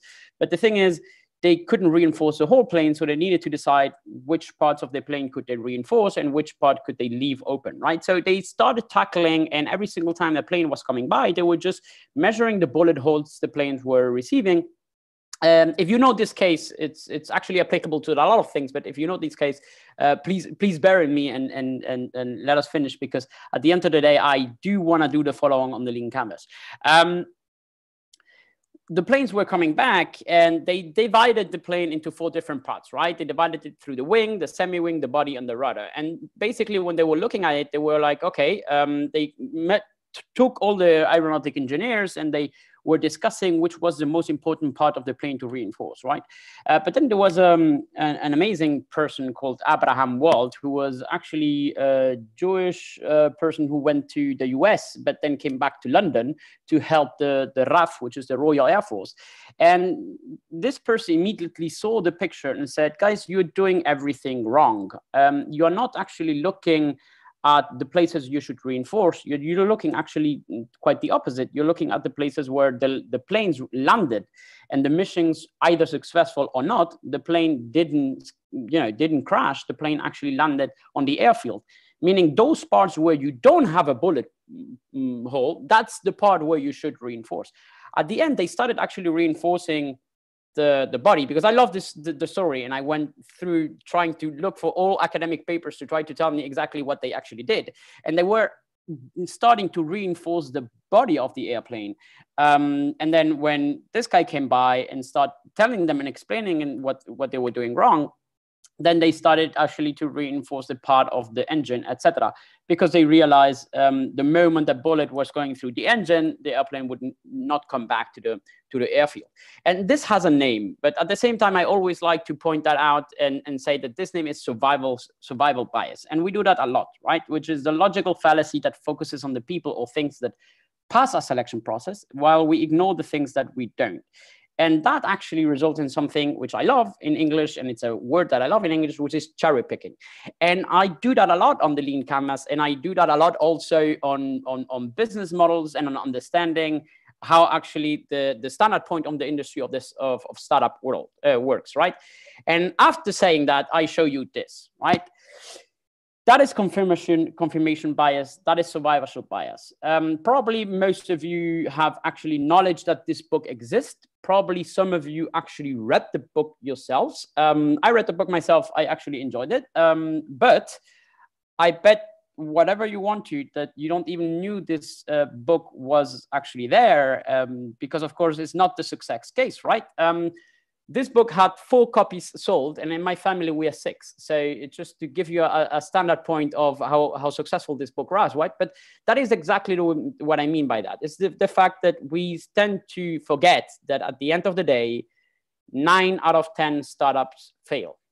And 9 out of 10 startups fail, but we look always at the success cases, and we should be more looking into why that the case is. There is an amazing study done by CBS Insights, very in-depth, from 2018. And even 3 years later, it still stands the condition of time by CBS. I really invite you to go Google it, try to look them up, because they detail very good all the paths and why startups actually go through. And one of the top reasons why a startup fails is there is no market need. And 43%, meaning 43% of the reasons why startup fail after year 3, it's because nobody actually wanted it. Nobody asked for this, right? Nobody wanted your product. Nobody wanted the service. There was no validation whatsoever. But the validation, and here's something that sometimes we get wrong. The validation, it's not only the moment that you already have your solution based, you already have your structure, you always have your strategy, or you go to market strategy, and then you launch it and you do the MVP, and then you start validating the MVP. Validation actually starts at the beginning. Validation starts exactly the moment you're working on the Lean Canvas. That is the moment where you start validating things, because when we take all the business concepts separately, all of them need special validation. Not only the solution needs validation, but the problem needs validation as well. The unique value proposition needs validation as well. Also, the cost structure, even, and the revenue model, they all need validation. So you need to constantly be validating, not only with the outside world and not only with your MVP, but also at the beginning when you are doing the study and you're doing the analysis of seeing, okay, what is better, what solution fits better with the current problem that I want to tackle. Okay, there's of course other problems within, so that's why from let's say startup freak world, I really invite you to go through the study of CBS Insights, because I really enjoyed it and I've read it a couple of times, and I always go back to it to refer to things that happen with our startups during all these years and with things that I see on a daily basis. I'll always go back, because from a historical point of view, the human being is the only one who steps in the same stones, right? He tramples on the same stones over and over again, and everything repeats itself. History repeats itself. So I tend to go always back to look at what did we do wrong in order to start again and try to make our solutions much better, right? So that is the reason also why we need to validate the Lean Canvas. And that is the reason why it's extremely important to not just spend a couple of minutes on the Lean Canvas and then start immediately working on solutions, but actually to go on a depth analysis on, okay, I'm going to put everything out there and I'm going to take only the important parts out. But it's important that you guys do all this brainstorming exercise on putting absolutely everything in the paper, and then deciding what is the key priorities, or what are the key priorities, the problems that I want to tackle on the lean canvas and in the future in my startup, right? So how, like what I said, like no market need is the top priority, and we still commit after 3 years the same mistakes of not validating, and not validating. And that is the reason why we went from basically in Demium from the last 9 years, we went from 90% of failures that you guys can see that 9 out of 10 startups fail to 30%. So we currently have a 70% success ratio on our startups after 9 years of operations and starting the incubator, because we can't stress enough the importance of validating every single step. And the first one, it's one of the most important, is going to the drawing board and starting on the ideation, not even before ideation, but starting on the, okay, what problems do I want to tackle? What solution do I want to put in place? What is the unique value proposition? What metrics do I want to measure? What is my target? Who are my customer segments? What is the channels that I want to use? And that is literally the first step you do on that process. So it's important to validate every single step of the way, okay? So let me go to also say 2 important things we bought before we begin to work on the lean canvas and we jump on the lean canvas and on the gaming board. There is 2 things that we need to take into account. First thing is the pro-innovation bias. The pro-innovation bias, I actually love that one because it's a proponent, and I love the word proponent, of an innovation that tends to overvalue its usefulness and undervalue the limitations that it has, right? So it's the belief that innovation should be adopted by the whole society or by your whole customer segment without actually the needs of it alternation. So I actually put a picture here of the Vietnam War because in military, this happens a lot, right? Which is, okay, we built this amazing, super amazing tank, which has these amazing super functionalities. It's going to be extremely safe, but we haven't actually tackled the problem and we haven't actually analyzed our enemy, right? And in the Vietnam War, you have seen that a lot. I mean, there's a reason why the Americans lost the war, and I have done here. And I want to always say that for you guys, I know it's a draw, but there is a reason why they had to withdraw. Is they didn't actually knew who they were fighting. They actually thought they were going to fight like in the Second World War, where you needed to work a lot in machinery. But what they should have been working on is intelligence and not so much on building these amazing technological gadgets that serve absolutely no purpose. So sometimes the problem that we have here is we are measured and we are blinded by the fact that I have an amazing solution, an absolutely amazing solution, but I didn't even identify the real problem. And the real problem was that you didn't know your enemy. You were in enemy land, but you didn't even know who you were fighting against. And that portrayed to startup examples, which are, for instance, I have one when I did the mistake myself, right? So I had a solution a couple of years ago, which was measuring the money from supermarkets at the end of the day. And it was this camera that you put on top of a little gadget that we created, so like a hardware device. And basically you would open up the thingy where you have all the money, and the cashier would automatically, the machine would identify how much money was in the first place. And we started to build the hardware with a 3D printer. We started to do already the software to identify the cameras, to have this recognition of what type of coins, the weight, absolutely everything. So we started to work immediately on the solution because we thought, okay, like this is amazing. You're gonna have, within those parameters, you're going to be able to actually learn how much money there is without the cashier having to go one by one and looking at how much money was actually in the register, right? We launched it. We tried to launch it, and the moment we start speaking with all the different supermarkets, they told us, yeah, you see, the problem is not that we don't know how much money is in the register. We do know how much money is in the register. We actually know exactly how much money is in the register. The thing is, the cashier goes at the end of the day and just double checks the information that we have from a computerized system, just double checking, and does the division between, okay, how much money was there? How much money does the computer say there is? And how much money is actually there measured by a person? It is just a measure of double checking. But technically speaking, we know exactly how much money is there. So it wasn't even a problem. We thought it was going to solve many things and it was going to be installed. But at the end of the day, our solution was much more expensive than having a cashier 10 minutes at the end of the day, counting the amount of money that was in the registry. So the supermarkets didn't even have that problem. But we started already on thinking, oh my goodness, this is a really good solution. Let's immediately tackle it and let's look for a problem. But the problem wasn't even there, right? So that happens in the military a lot. And this example, I love the Vietnam example because of its historical and it's militarized, and there's two standpoints that I actually like. But at the same time, I have also my own experience on the having a really good solution out there, knowing and in the team, speaking in the team and seeing, okay, this person is really good in hardware. This person is really good in software. I'm a business developer. What have you done before? So I've been working on camera recognition. Oh my God, this is amazing. And what experience do you have? Oh, I spent 15 years working on supermarkets. And then suddenly you blink camera recognition supermarket. Okay, guys, let's build this amazing gadget without actually doing something first, which is going to the lean canvas and see if the problem was there, and identifying the problem, and then actually go out, speak to the supermarkets first, and identifying if the problem is actually there, and tell them, hey, would that actually be a solution for you? And then see what they say. So the problem is we didn't even have a lean canvas. We didn't even portray that in a board, and we just blindly already went with the solution, right? And this is also something that we need to understand, that the bias and then versus the gift, which is anything that we are building nowadays, there is no amazing innovative in the sense that every products that we build, every solutions that we build are byproducts of things that are already out there, right?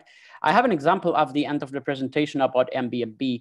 There is already alternative solutions to Airbnb. There are old solutions like a normal hotel, but that's already a solution that Airbnb is tackling, which is accommodation. So everything that is currently being built, everything that is currently being created, it's a byproduct of an old solution.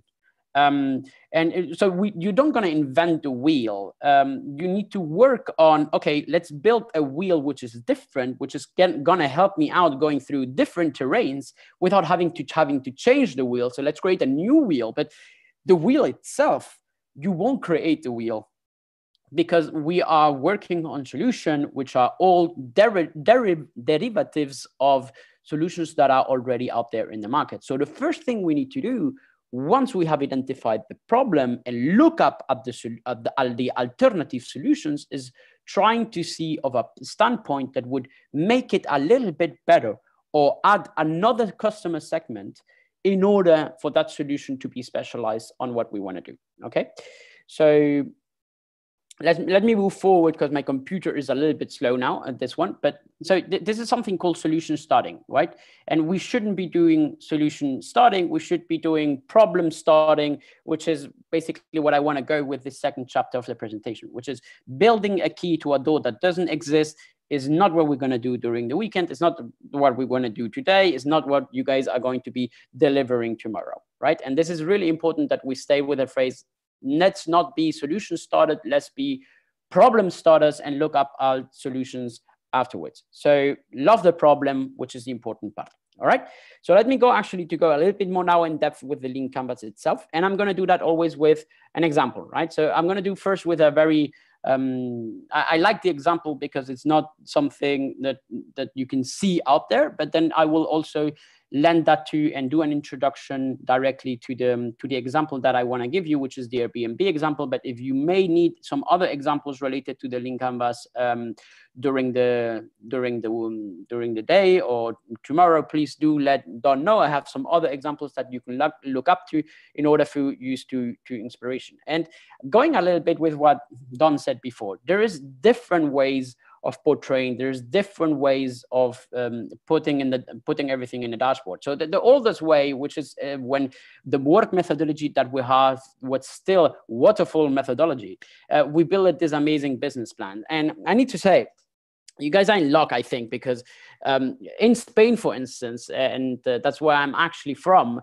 in the universities, in economics, it's still being like we are still doing business plans of 27 to 35 pages that actually nobody reads for reason with way too much information that nobody needs and with purposes that nobody actually knows about. So business plan from a perspective of startup and from an entrepreneurial point of view, I would immediately try to tackle that out, right? There is some VCs, I mean, I had the experience, and there's some VCs that sometimes ask me some more in-depth plan, so in-depth investors deck, which actually at the end of the day turns out to be a business plan, but it was way after. So we didn't start with a business plan. We started with a normal one-page diagram. And the lean canvas is also a one-page diagram. Don't get me wrong, because this business, the difference here when I speak about the business model canvas, where it's also one-page diagram from the business idea. But the lean canvas is at the end what I love the word instrument, because it's a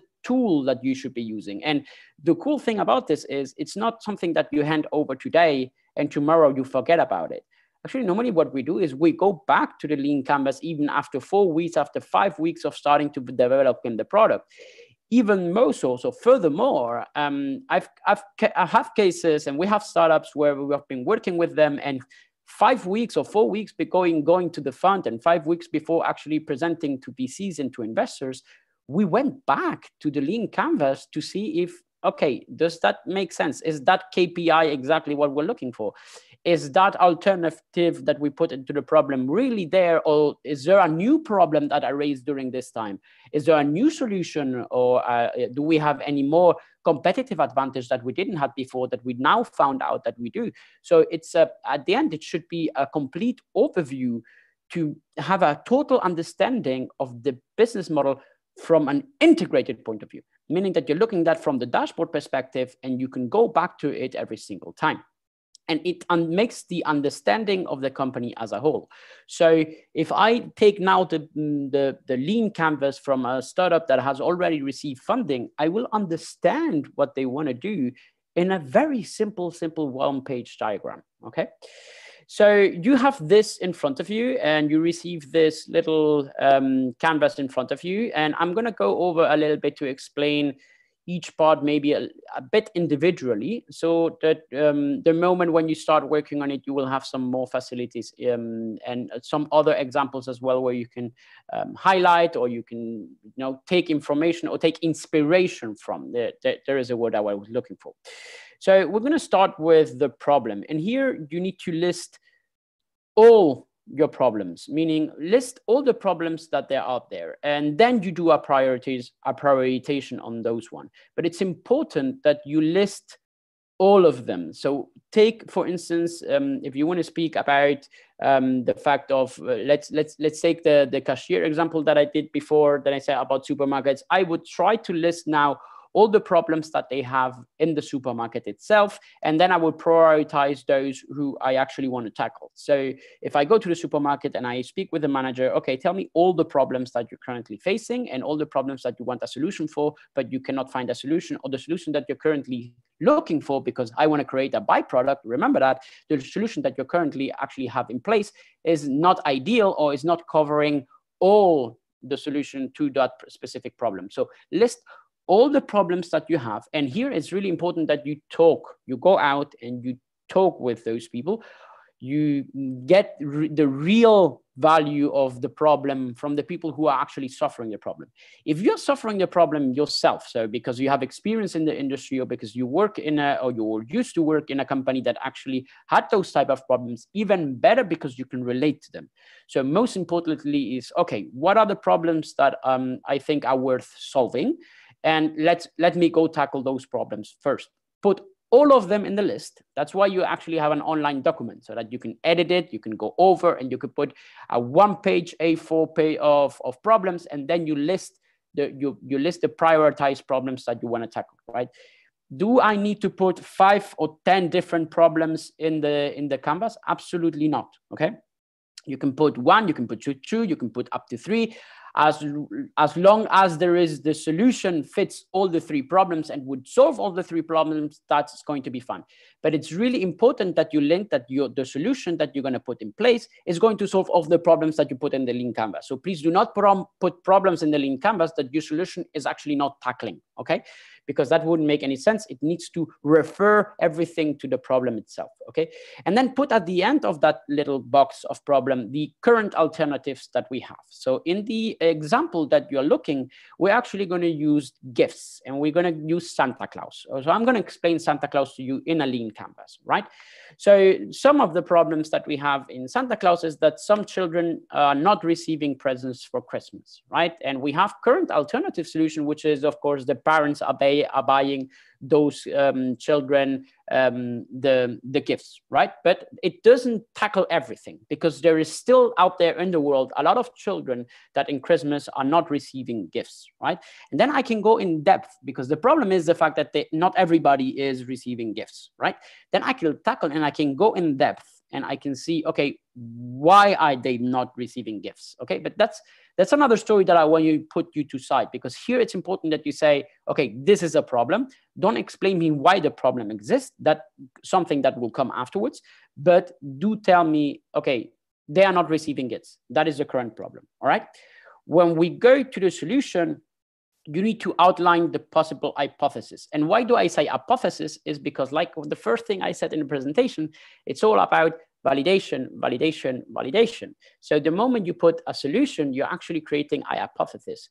Technically speaking, you are not entrepreneurs, you are actually scientists. And we need to work with the scientific method, which is creating, first observe, highlight the observation, which is, okay, problem, highlight the observation, highlight the outskirts of the solution, which is, okay, what is the ecosystem of my solution? And that is also important the moment you do your theory and you put your hypothesis. And your hypothesis should be, in this case, to distribute Christmas presents to children who are most in need and have behaved very well. Okay, so that is my solution to the problem that some kids are not currently receiving gifts. I know it's very minimalistic and it sounds extremely easy, but the moment you actually start to tackle all the examples, you will see that it's important to be really, really concise, right? Extremely, extremely concise. So don't put a Bible out there of, okay, solution, and you put a A4 page of your solution explaining your solution. It needs to be tackled on one single sentence. And please do remember, your solution needs to outline the possible hypothesis to your problem, on your solution to your problem. And it needs to solve all the problems that you marked on the left side of the page, okay? Then we go to the unique value proposition. And this also needs to be extremely concise, which is a single, clear, compelling message that states why you are different and why you are worth paying attention to. And I said paying attention to, I didn't say buying you out, anything like that. I say paying attention to. And your unique value proposition is what's going to separate you also from the competition at the end. When we start analyzing competition, it's something that is going to be really, really important with the competitive advantage, but it's going to be really, really important to tackle, okay, this is my problem. This is my solution, which is directly giving gifts to people in need, but this is also the way I'm going to do it with my unique value proposition. The unique value proposition is in the middle for a reason. It's one of the most important hit points that we need to tackle, which is explaining how and also why it is valuable and why is it different. So in this case, it's going to be deliver presents to children all over the world in one night. And here you have, it's extremely concise, but you have two key elements, which is all over the world in only one night, in one single night, okay? So I told you that I'm looking for people who are in need and who are not receiving gifts. I do know the alternative currently is parents, but that doesn't tackle all the children. My solution is to, okay, let's give gifts to all of those who have behaved well and who are most in need. And my unique value proposition is, okay, I'm going to deliver all those presents to all of them in one night, all over the world, right? So geographically speaking, I'm going to be everywhere. Then there is something called unfair advantage. I don't like the word unfair advantage. Some of the lean canvases examples you're going to see out there, and when you look in internet, some of the examples you're going to see are actually telling you unfair advantage. Some others are telling you competitive advantage. In this example, I have unfair advantage, but I don't like the word unfair because it shouldn't be unfair, right? It's not a question about fairness. It's a question about, okay, if there is competition out there, you need to tackle and tell me exactly why are you going to be better. So in my examples, it's going to be receiving letters from children in which he learns the wishes and preferences. And that is the competitive advantage of Santa Claus in this case, is because he has all the information, which is something that probably the parents don't have from all of the children of the world, and actually nobody has, right? So that's why he has a lot of information, and that's an advantage that the competition doesn't have, which is something that you need to also write here in the sense of, okay, what do I have, or what is my solution based on that other solutions are not based? I'm not speaking about the competition of your industry. I'm speaking above all about the alternative solutions there are out there in the market. Okay, and this part is really important. We need to speak about the alternative solutions. Okay, and that is the competitive advantage need to go through the solutions that are already in place. But do not speak, please, about here. Don't put names of companies. Don't put, okay, the other companies are doing this and that and that. If they are doing this and that and that, and it's actually related to the alternative solutions that we have to the problem, then that's completely fine. You can put it out there. Okay. So this should be something that cannot be easily bought or copied, right? So something that you can create, something that you have as an asset in the team, and that you can build around that. It's not something that you need to do in one day. It's not something that needs to be done in 1 week. Maybe it's something that you need the development for, or you need 3 months to do an MVP in order to have that competitive advantage. That's completely fine. Do please take into account we are doing assumptions, and we are pasting and we are putting all those assumptions in this very nice document. Okay. The channels are extremely easy.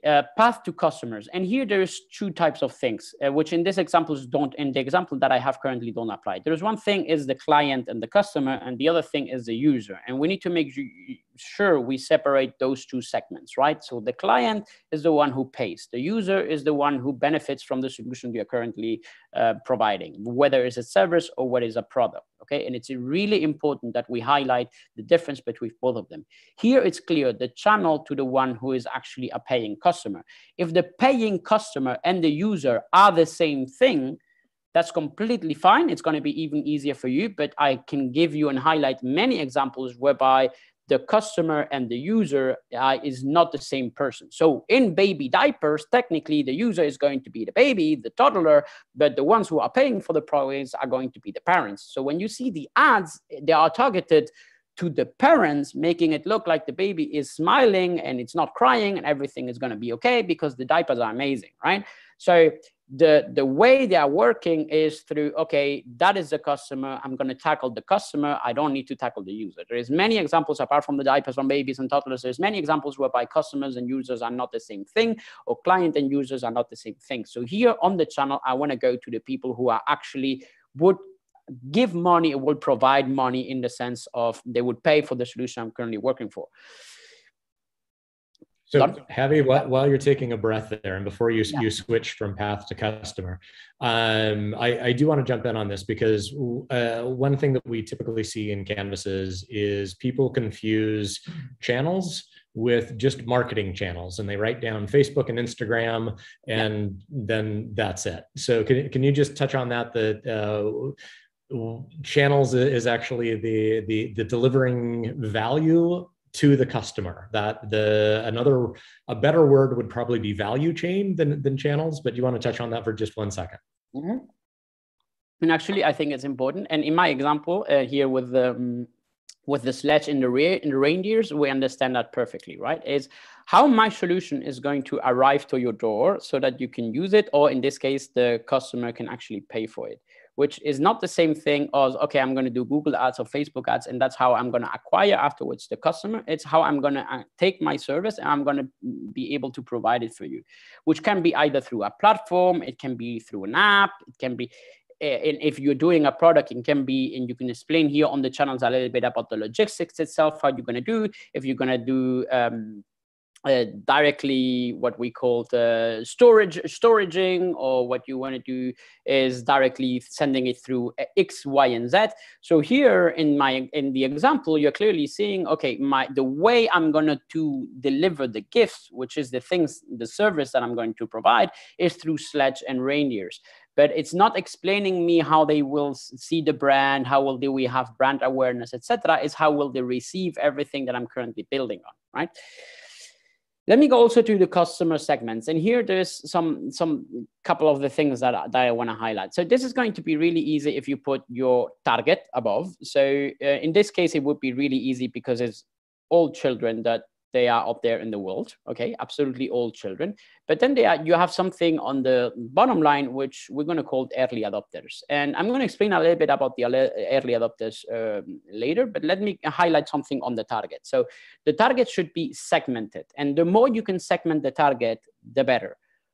Don't create a buyer persona. It's not need. You see that the buyer persona is you early adopter as an ideal customer. You don't need to create a buyer persona here in the lean canvas. Okay.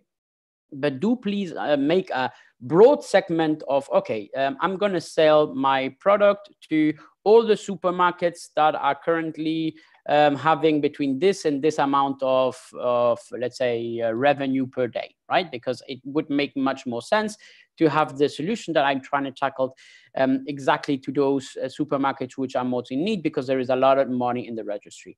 That is my target. But then you have your early adopters, which will be those supermarkets in those specific places where they have currently problems in terms of measuring, or technological issues in terms of measuring the money, etc., in the registries. Okay, so in this case, it would be customer segment is every single child, but then my early adopters are most specific children from 3 to 6 years old, right?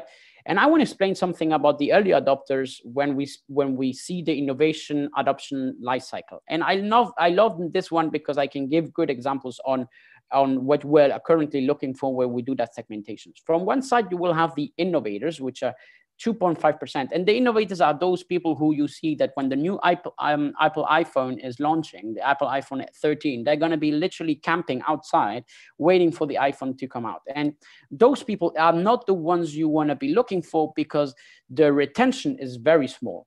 The retention they have is very small. So they buy the iPhone 13, but tomorrow the innovators are already on something different, and they went through your product or service really quickly.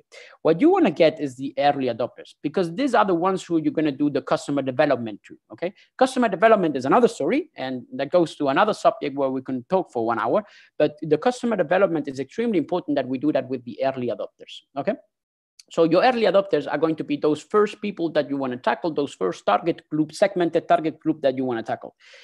Moreover, after we do the lean canvas, it's always interesting to see when we do the targeting to actually go and do the buyer persona. Okay, so today we are not going to do the buyer persona, but in the future it's nice to do a buyer persona, because the buyer persona portrays very easily who your early adopter is.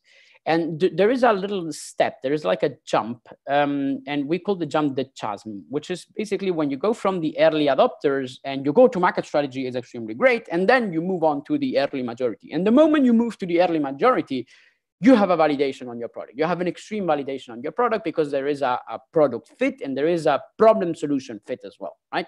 So it's important that we highlight, okay, let's forget about the innovators as of now. Let's go and tackle the early adopters. As we know, the early adopters are going to stay with me longer periods of time. The innovators, they just go on. So in this case, okay, do the targeting a little bit broader, and then on the early adopters, try to target it a little bit more on maybe it's a woman from this ages to this ages, or people who have this type of disability, or this type of assets, or people who have this type of properties. So you try to tackle it a little bit more, right? Let's go on to the KPIs, which is the key metrics that will allow you to measure the validation, the success that you currently want to work on. And the example is very simple, is the number of children who receive presents. That's the moment Santa is going to come back to base. I'm going to ask, okay, so at the end of the day, we had a problem, which is children are not getting gifts. We got a solution, which is gifting to every single child that there is out there in need, gifts that are currently not developed or are currently not covered by the alternatives. I have a very unique value proposition, which is to do everything in one single day and all over the world. I have an unfair advantages because I have the information of what every single child wants.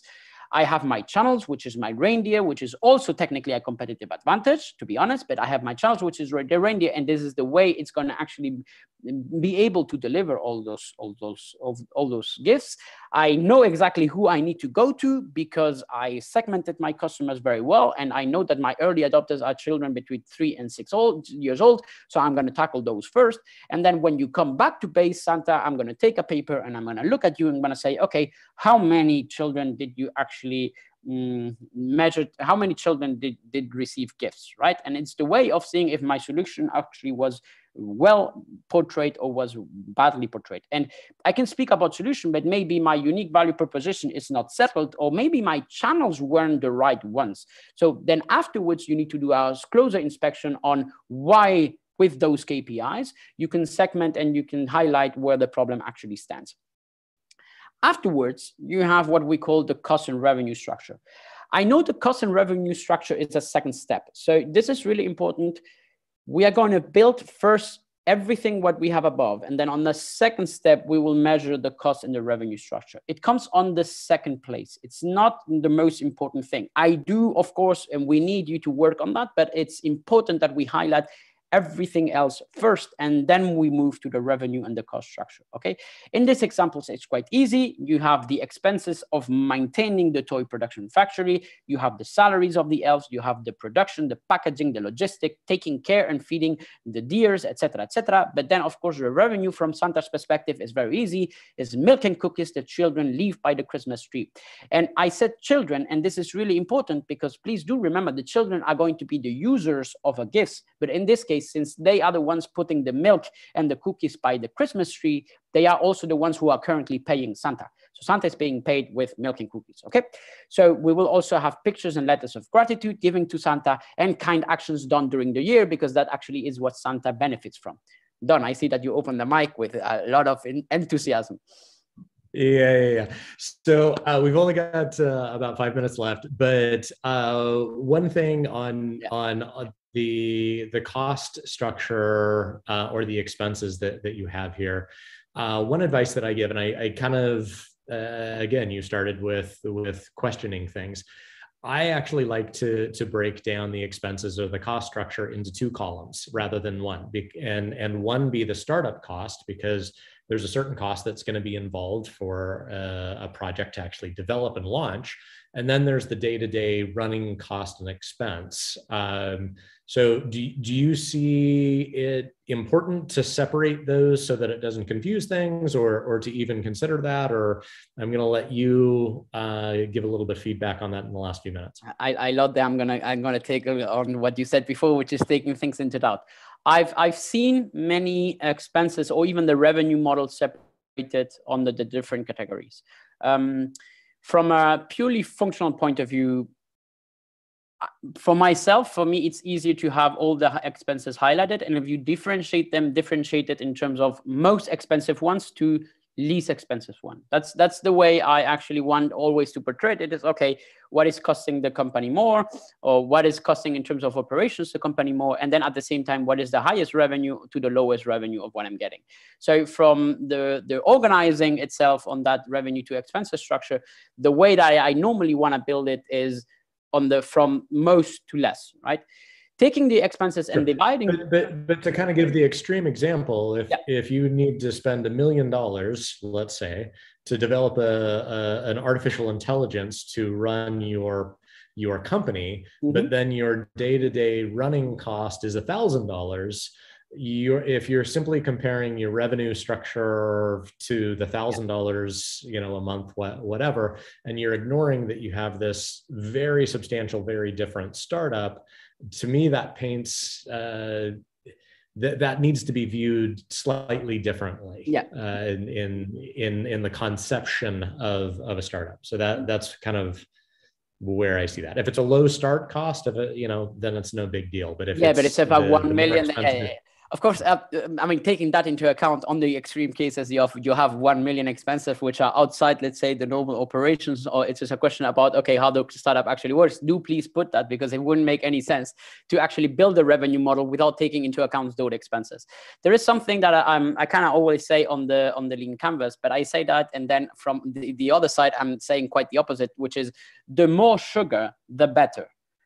But it's not about putting a lot of information, it's putting concise, very concise information. But the more information you can give me about the revenue and the expenses structure, the better. If you want to divide it like Don probably is dividing that, absolutely fine. The lean canvas is not something that should, as I said at the beginning, it's not something that is written on stone.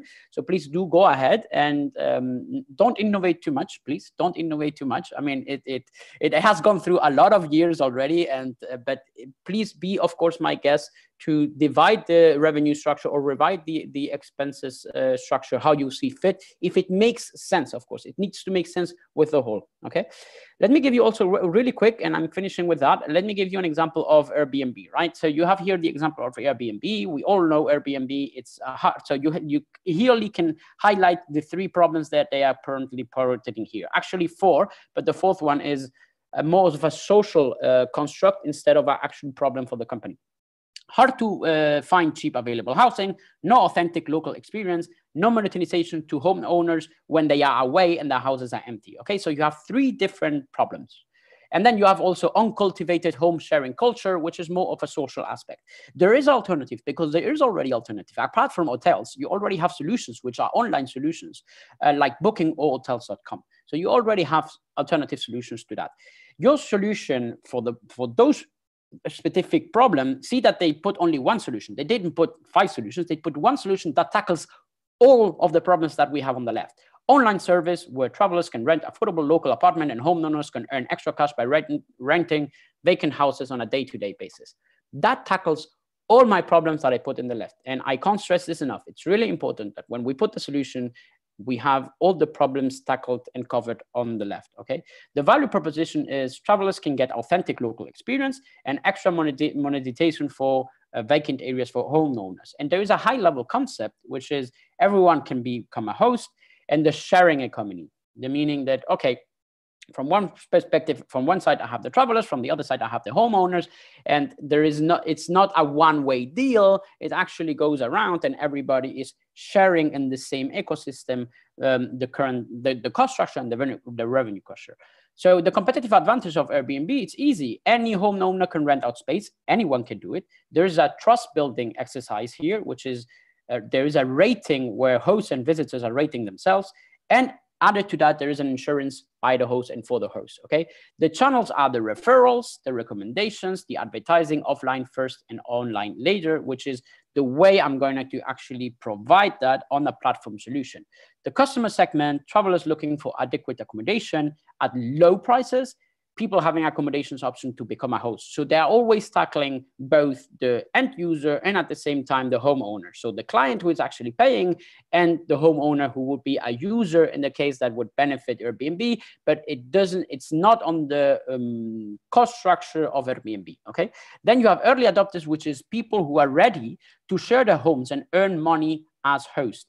But those first people were the most difficult to tackle, which is first the uncultivated. So they had to educate uncultivated people and tell them, okay, open the doors. When Airbnb started and they started actually saying, no, you're going to open the door to a complete stranger that you don't even know about. You're going to give him the keys of your house and you're going to disappear for 1 whole weekend. Everybody was like, hell no, that's not going to happen. I'm not giving you just my house out to anybody who is out there who I don't know.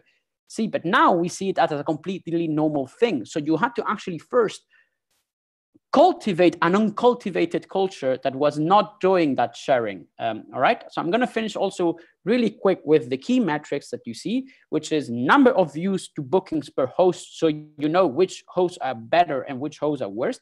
When you get to Airbnb and you see super host, there's a reason why they are super hosts. It's because the amount of people who view the house to the amount of people who at the end of the day are actually booking the house is very high. And that's why they are super hosts. Okay. Number of hosts that applied, the net promoter score, which is an insight score that they have created on the property segment, and then the daily active users and the monthly active users, which is a thing that Airbnb was using in order to see if the platform works or if they should move everything to an app. At the end of the day, they of course had an app, or they should have done that separately through an agency and not through an online platform. Who knows, right? Cost structure and revenue structure. In this case, I know Don is going to hate it, but it's extremely, extremely minimalistic. development, housing, hosting, marketing, payroll, insurance, photography, etc. Everything you have on the cost structure for Airbnb. And then the easy revenue model is, okay, they are getting commission fees paid by the travelers. And then that's it. Nowadays, this is at the beginning. Nowadays, of course, they have other revenue structures, and they added other segments, other verticals, even up to cross-selling solutions to Airbnb. But at the starters, they had that in the pinpoint. So let me finish with just very simple tips and tricks. Please do not try to end world hunger. Okay, so if you don't have the solution, or if you don't have the problem currently and you are basically still debating or still discussing or still seeing, okay, what type of idea should I bring to the table? Please, please, please, when you look at problems, to try to not end world hunger. And it's really important that we try to tackle things which have already a solution in place, and we're doing a byproduct of it. Don't try to do this amazing thing that solves all the problems at once, because that's never going to work. And you will have really, really a huge issue to tackle this lean canvas if you want to do something extremely big. So try to stay small, look at alternative solutions, look at what is already out there as a product or as a service, but it doesn't tackle the problem as a whole. And then try to build on that and see how you can make that better, looking at the problem and then finding your ideal value proposition, etc., with a competitive advantage. So it's really important. Don't think too big, think a little bit smaller, go on the specifics and go down. Let's put let's say the feet to earth, and let's not try to be on the clouds. Very simple, and I can't stress this enough. Don't try to end world hunger. This is just not going to work. And Don, I've been speaking. I'm doing a monologue of 45 minutes. Yep. And don't try to solve world hunger, says the man who used Santa Claus in delivering toys to all the children in the world. Exactly. I know we're cutting a little bit into break time, but I did want to add, several people have asked, what if I don't have a business idea already? What do I do? You've got a deadline tomorrow at 10 a.m. So ideally, obviously, we would like you to try and think of some kind of business idea. If you can't come up with anything on your own that is unique and different, then as a last resort, go ahead and use an example of another company out there. I am going to tell you, we are quite aware, like the Airbnb, there's a million examples of that online, of their business model, and Starbucks. And we know most of all of those. So if you go copy paste, we're going to be pretty aware of those, and we'll throw this in the trash can. So come up with unique and interesting ideas. Otherwise, Javi, thank you so much for your time and going through that. Greatly appreciate it. And if I'm correct, you're actually in Poland now, right? I'm currently in Warsaw. Yeah, I'm currently in Warsaw. All right. Well, thanks for joining us. And the rest of you, we're going to take a short break, and we will see you back here now in 10 minutes at the top of the hour. So thanks so much, everyone. Absolutely pleasure. Thank you. Bye-bye.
Hi, Anna, are you with us?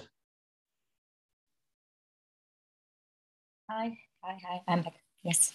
Okay, so we should be live now. Hopefully this is a side conversation. So the group that we have here in the nest that is watching, I went in and asked if any of them have any questions. One of them is going to send me a message in LinkedIn that I'll ask. I told the others that towards the end of your session, if they want to come knock on the door, I'll let them in and I'll actually put them in front of the camera and they can ask. So, wow. Yeah, when you get ready for the Q&A, you can tell them, hey, if anybody wants to ask, go find Don. Okay, agreed. Like that. Good. So have you connected with our Polish hub with Bart and Darek there in Poland? Not yet. Okay, so Javi is currently in Warsaw right now, and I'll make sure that they get connected with you. And yeah, that would be great. Information is amazing. It's I like the way you're presenting it. Thank you very much. Thank you for inviting. All right, so I think.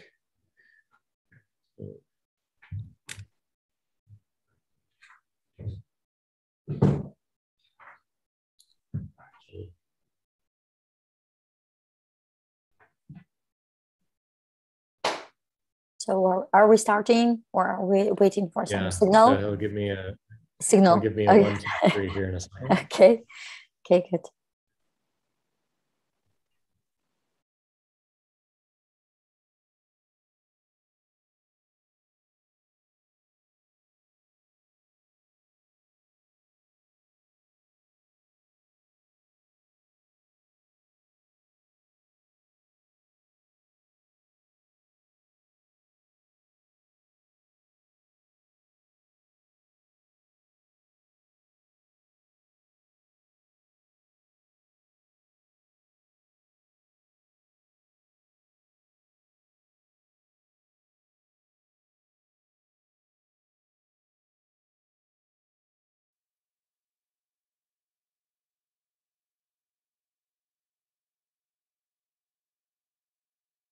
The revenue models. So I'm not going to cut into your time. Anna, just go ahead and jump right back in. Okay, I will do that. So that was the last slide you've seen on the previous session. So I will continue as I promised. Yes, I will go through those models that are, of course, there are more, but we would require, I don't know, a separate day for that. But we will cover basic list, I would say, of revenue models that are used, and the way I will present it will be tell what is the essence, advantages, disadvantages, because as I mentioned, there are always advantages and disadvantages. So and you should even if you choose one of the models, you should understand what are the weak points and how you actually address them. Of course, I will give the examples there where it is required, and at the end I also am going to give you some tips on how to choose the model, as well as we've done with the business model. So I hope that you had a great session before mine about the business model canvas. Now everything is structured, right? So now we have to put more examples and more ideas into the field with the revenue models. So I will do that. And at the end, if you have any questions, feel free to actually knock at the door of the booth where the online sessions are organized, and ask me anything, or I will leave the contact at the end, so you can write to me or connect with me anywhere and ask me questions if there are any afterwards when you analyze all the information that you've got today. So to the revenue models, the first one, ad-based revenue model. So examples, I think that as soon as you hear that model, you will already had this, okay, Facebook, Google, so all those layers, and I suppose you understand that the main idea behind it, right? So it's if you are providing if you are using this revenue model, so you are going to create some ads for your for those who are going to pay you, and you will be placing them these ads on strategic high traffic channels. Despite the fact that nowadays this kind of revenue model already got a lot of bad feedback, and we know a lot, and people are kind of angry. Still, I often see that as a part of business model for teams I talk to. So it's important that you understand, okay, right, it's obvious that the advantage is that it's very straightforward, very simple. So, and if you understand that you have an access to huge amount of people, so yeah, why not to use that model? But again, the disadvantages, right? So if apart from the fact that you actually need to have a lot of end users visiting your platform, website, right, or marketplace, so you need a lot of those to be actually interesting for potential buyers of these ads. There is another one, as I've mentioned, the negative perspective of that, negative feeling behind that, and users, they don't like to be advertised, and they don't like to be pushed on them, etc. So whenever you choose that model, choose wisely and understand that the benefits and the convenience and happiness of your customers is like the essence for you. It's most important thing for you. Of course, revenue is important and being profitable is important. But if you make your customers and users, if you make them unhappy, and if you lose them and their loyalty, then you should just decide whether it's worth it or not. Another one, affiliate revenue model. So there are a lot of examples of the companies, again, huge companies using that, like Amazon, for example. So it works by promoting, right? So it's promoting links to relevant products and to the end users on your platform, and you get the commission from the customers who pay you for this affiliate program. Of course, again, you're getting the money, and it's more than on the ad-based model. Clear why? Because they're just get some fee, and here you're getting the commission of the product sold. So it's the numbers are usually higher. But again, if we speak about the disadvantage, is that it's very much dependent, right? So it's very much dependent on the size of the industry, on the types of the products you sell, and on your audience, whether you can actually use that. But I know that in some specific domains, these affiliate programs are very, very popular. Now I even know that there are like specialists, people who have that as a kind of their professional skill to build such programs. So in case you're considering that this might be a potential revenue stream for you, I would advise that you have a talk with a person like that. As I mentioned, there are people who already have succeeded in building such programs, and they increased the sales. It was successful. So you can consult them and talk to them and understand whether this is applicable to your product, whether you will actually, the numbers will come to the point when they meet and everything, and unit economics will work, or this is the wrong industry, the wrong product, and just the wrong audience to use this model.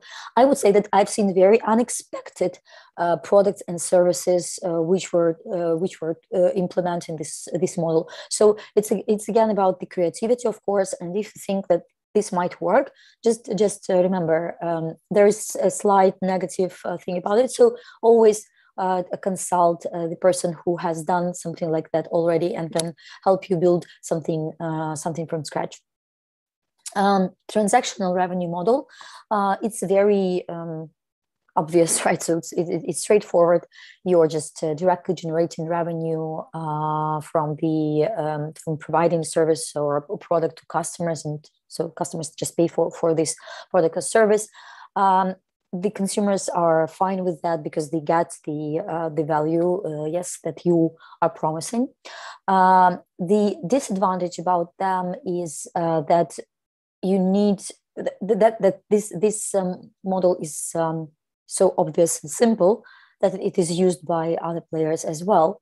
So you remember the quote, right, so that we had. So if you're using the revenue model, which is almost the same as others, so then other parts of your business model should be strong enough to, you know, to make this balance and to make you compatible.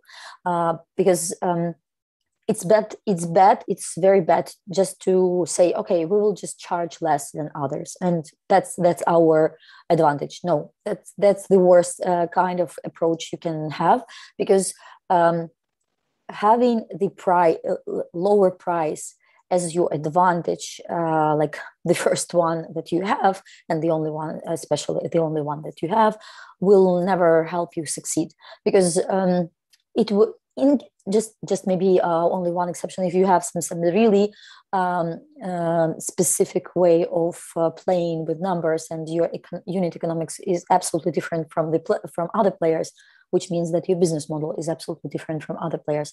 Otherwise, playing only with lower price is a very bad strategy. And from what I've seen, when you use that card, when you present your project to investors and present your advantages, and you play this card, our price is lower, that doesn't work well. So only if you first show some specifics of your unit economics and you prove your case, then probably that might be one of the advantages, but only one of, not the only one. Another one, also another revenue model that you definitely know, because you're using these products. So licensing, yes, licensing or one-time purchase. So this means that you offer a product that requires just only one payment for it, and it can be used by one user or a couple of users, so group of users. The examples are Microsoft license and other softwares like that. Also, video games, they use that kind of model. So advantages are like that. So you don't need to invest a lot, right? Because you just sell the license. Then the distribution is easier. You can focus on what you can do better, and just you don't need to work on some specific specifics of that, and you can use the technology in very different cases. That are the benefits, and for some products this really works perfectly well. But remember what are the disadvantages, and think whether this is worth it. That's it. So you lose the control, right? So you provide license, that so means that you are losing some piece of some part of the control, and of course the limited upside. So that's what comes with that. Again, if it works for you and you understand your unit economics and it's a perfect match, then of course, and we know that others are using it perfectly well. Subscription. Well, SaaS businesses are very popular nowadays, right? So I would say that I'm so old that I remember the times then you had to explain what the SaaS business is.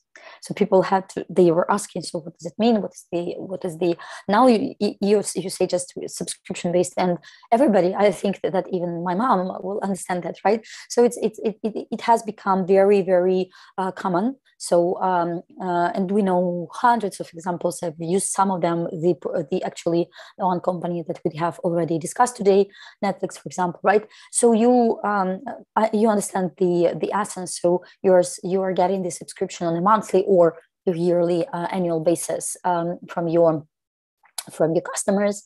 And of course, it's one of the most important advantages here is that using the subscription model, you are able to get recurring revenue.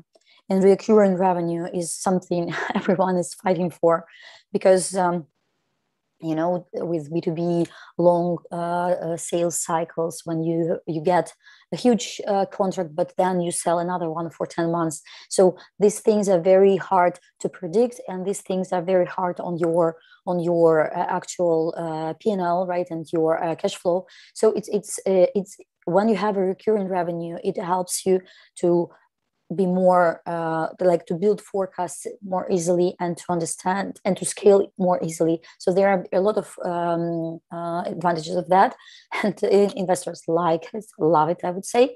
At least I've met a lot of those who like to invest into SaaS businesses, especially because of the recurring revenue.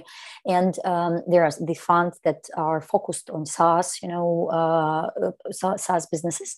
And there is one more dirty secret.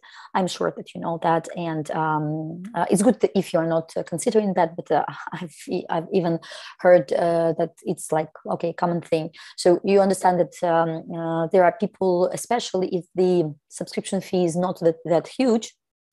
Some people are so lazy that they just forget to unsubscribe, and very often the lifetime value is longer, just because of people memory or laziness, and well, that's it. But of course, again, there are disadvantages, and the most important thing is that you always have to keep this balance between subscriptions and subscribers and unsubscribers, and the churn rate. So this is the metric that is your nightmare, because you should always target at making it as low as possible. Recording in progress. Okay, so it's very important to understand that. I often actually experience then that entrepreneurs making their forecast. They are just, of course, they understand that the sales, the number of subscribers should grow in the period of their forecast, and they are growing and growing and growing. And when you ask, okay, guys, but what about the churn rate? They're not considering that. And I would say that in some cases, with some products, the numbers are huge. So if you are not considering churn rate, or are not working on that, or your churn rate is very high, then the sustainability of your business model is under the question. So let's continue. Web sales, so it's obvious, right? So it means that the whole process, the whole sales process is performed over the internet.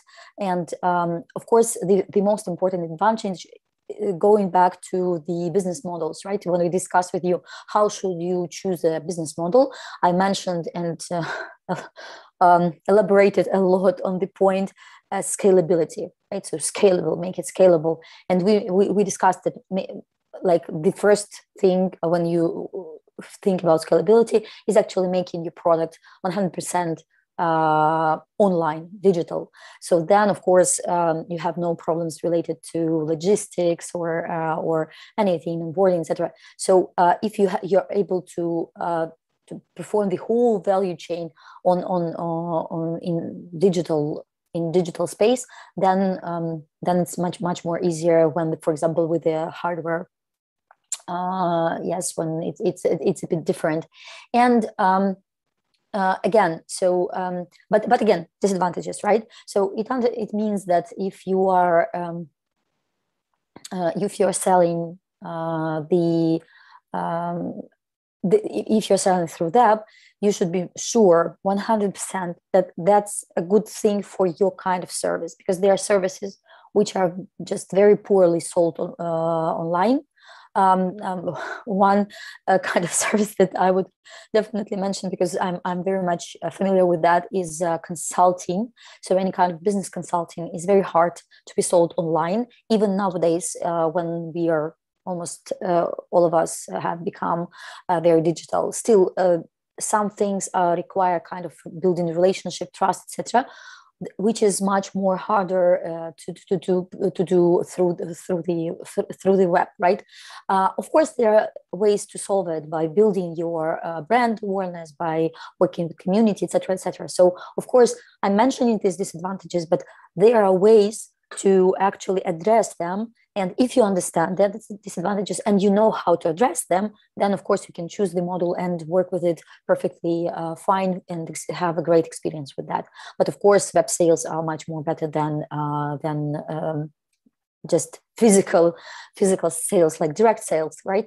Direct sales, again, so there might be different, like there are two different approaches. So the first one is called inside sales and outside sales. So it depends on your on the kind of your target audience, right, and the product. The advantage is that well, it's actually you if you have some specific and very complex business cycle, sales cycle, or a long one, so direct sales work here perfectly well, of course. Disadvantage is that to perform direct sales, you require sales force, meaning people, personnel. And this is costly, right? So you pay salaries, you pay commissions. So it's always the cost part, right? If you compare the cost structure of B2C digital online web sales business and business that is selling directly to B2B, the cost structure will be completely different, and in the sales and marketing part, so they will be different, and this is very heavy on the sales and marketing part. And of course, if your service or product doesn't couldn't be price tagged with more than a couple of thousands dollars, then there is a big question whether this is actually the way for you to go, right? Because of course there are some niches, some products which require this long cycle and sales force, but at the end you land huge contracts and that help you like just survive during a year. So that's specific for for the sector, meaning B2B, and for the industries like huge corporations, etc. If they are your clients, then of course direct sales is something that you will definitely have, at least as a part. Of course, nowadays, even if you're your key, so to say, revenue model is direct sales, still you will be doing web sales as well, definitely, because nowadays it's just it works like that. You will like support your direct sales by your web sales, but this will be the focus. Channel sales or indirect sales. So here it's clear that you have to find channel partner that will be promoting your services or your products and selling them for you. Like, you know, you just drive that car and that's it. Sounds easy, and of course that's the greatest advantage, but that, you know, just somebody is doing that for you, so to say, right? But there is always like the downside of that effect, because if at least in some way your product or your service is a kind of competing, then of course your partner won't be selling you, and that should be clear. But again, I know cases when it worked perfectly well, and for some companies that's a great strategy to start, so that you don't have to build something yourself, but you have to find network of great partners that will be interested in selling your product, and you can do that with them if they already have the developed network, etc. But again, here you should always remember that this should be a win-win situation. You can't come to channel partners with nothing and just say, guys, we are such a beautiful product, why won't you sell it for us? So there should be always a win-win. So if you have such an offer, then that's a really great and not so costly, right, way for you to go. Retail sales, well, this is a classical one. So you need some place, and you just, you know, you sell it to your customers. Of course, it's great because you can upsell, you can, you know, you have this direct contact, etc. But We've discussed today that nowadays, of course, everything is going digital and online, and this proves to be more sustainable from the economical perspective. Another one is a product-free services paid, right? So meaning that your product is becoming a kind of your market cost. So you should understand that and put it into your financial model actually when you're building one. So that's great because you are like, if you provide your product free, well, who doesn't like free? Everybody likes, even corporations like that, they like that. So if you provide your product free, you will be building trust and relations with your clients fast and easily. So that's an advantage, of course. But well, a disadvantage is that still you are just, this product, it's not like free for you, right? So these are your costs. And in long-term perspective, that's not something that is sustainable. So if you're trying that as a first, as first steps, and you have the initial point when you understand, okay, so, and you offer and you offer it as like that to your clients, saying that you are our first clients and you're getting the product free, but our services are like that, price like this and like that, but in a 6 months period we are going to price our product as well. Then this is something very nice to build the loyalty from the clients, because they feel like they are being chosen, they are joining the club, and they will be happy to work on the product and improve it with you. But again, you have this, some kind of, okay, here's the point when we change it, and they also understand that. Freemium model is something that all of us have heard already. So a lot of subscription-based companies, they offer freemium model as well. So well, you have some basic services or some basic features of your product for free, and then everything additional will be charged for the customer. Again, as in the previous one, excellent building the trust. Like you provide some basic value free, so nice, so nice to get people on board.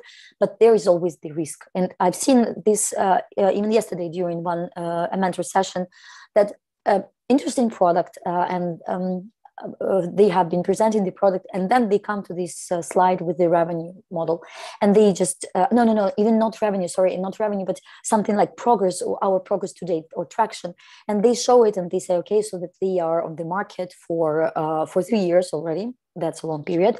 They already have like thousands of users. It sounds huge. And then I see, like, I'm already, thrilled. And then at the end of the slide on the bottom, I see something that makes me very sad. They are still using freemium model. And my first question was, why for so long you're using this model? Why? It's just not clear for me. If you're not able to provide them with the value they will be happy to pay for, so what then, the whole sense of doing that for 3 years already? So that's very, very, the main risk, the main disadvantage is that sometimes you won't be able to sell them something. So they will be so used, your users, they will be so used to having this for free, that when you just come up with your perfect plan, okay, now I have hundreds or thousands of users and I'm ready. It's like 5 years I've got 0. Now I want to get some money. I'm ready. And they won't be ready, because it's just you overused, that model. So don't do that. Always think from the first point, like from the point of your start. Okay, we understand that there is some basic value, and that helps us to build the trust of the audience and to understand our audience better, to build our database, to build our data set, right? Now we are all about data, but we understand that here, when we add on this very important feature, what we are working on based on the data, we are going to do that. And excellent thing is actually to make your audience clear that will happen. Very fast, I'm wrapping up. I know I have 2 minutes. Wrapping up. So marketplace and marketplace, I'm sure everybody knows that. So of course that's a very, very common thing now as well. So like SaaSes and marketplaces, there are hundreds of them now, and there are many newcomers who are using that model. Always remember about the huge problem with marketplace. That is chicken and egg problem. If you don't know what is that, just Google it. It's like all over the internet. But it's like if you combine in two parts, and your revenues are based on the thing that they will need, and they will generate something, and you will get something out of that. Make sure that you are able to actually make sufficient number of one group and sufficient number of another group. And it's very complicated actually to find who will be the first one and why they will join. Because buyers will say, okay, we will join as soon as you have enough sellers. Sellers will say, okay, we will join as soon as you have enough buyers. So you have to have a strategy how to make them get together. And there are some great use cases that you can use. So very fast, just 1 second, I will cover it. So what you should remember when you're choosing your revenue model. First one, customer needs first. Okay, wonderful to sell ads, but if your customers hate them, reconsider. Consider how your customers actually behave. There is a huge risk when early stage startups say, we will change the behavior of the customers. Well, of course you will, but not so fast. Guys, think about what you start with, and then probably you will be strong enough to change the behavior.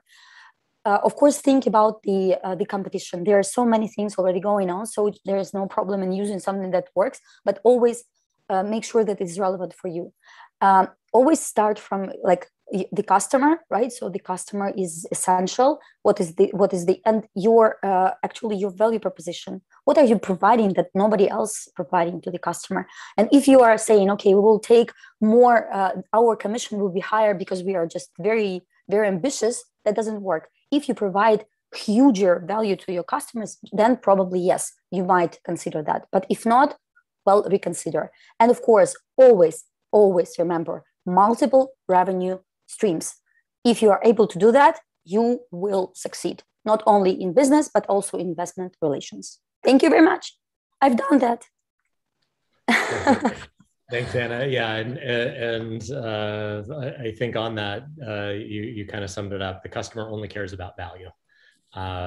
That is absolutely key to keep in mind. Absolutely. So thank you very much for your time and both workshops. Absolutely fantastic. Thank you so much for joining us. And hopefully we will be partnering with you soon. I'm going to let Dmytro in now for customer journeys. Bye-bye.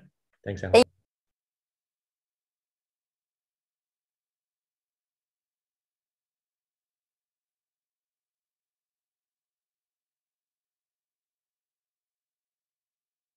Dmytro.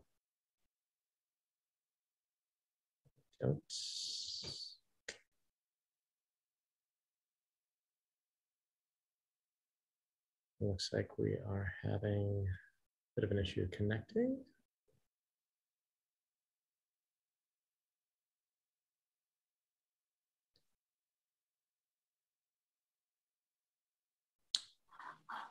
All right, audio is connecting.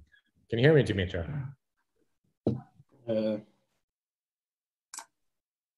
Can you see me? Hi.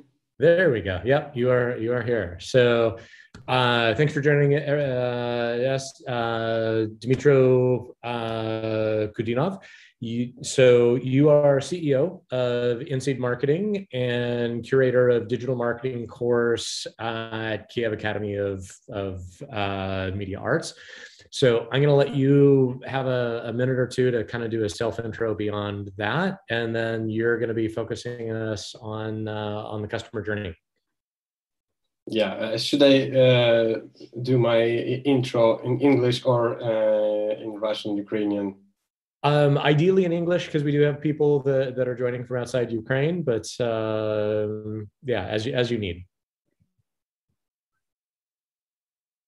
Okay, so are we online already or not yet? So everyone is set to go. So you are good to start. So I can start in Russian and Ukrainian, right? If you can do it in English, that would be great, because we do have people that are online from outside of Ukraine. Okay, and then I can switch to Russian, for example, during my topic, right? Yeah, if your presentation's in Russian, then obviously that's okay, and the rest of you, 5 o'clock in half an hour from now, we'll come back with Y-Combinator. If Russian is not good for you, come back at 5 o'clock. So go ahead, Dimitro, and tell us a little bit more about you, and then dive into customer journey. Okay. Hi guys, so my name is Dmitro Kudinov. I'm CEO of Inseed Marketing. I'm working with brands and products more than 10 years already.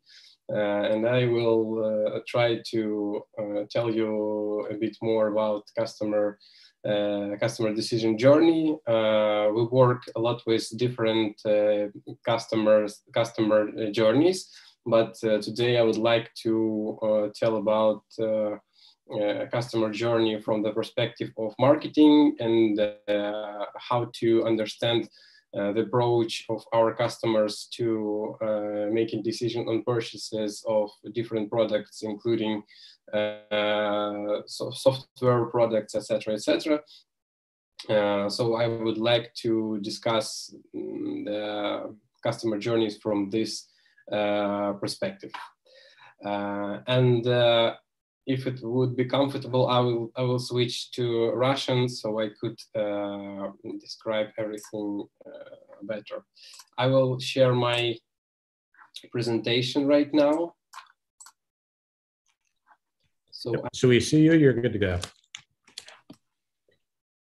Хорошо, я тогда переключусь на русский, так будет немножечко удобнее и более полно смогу рассказать о нашем пути клиента.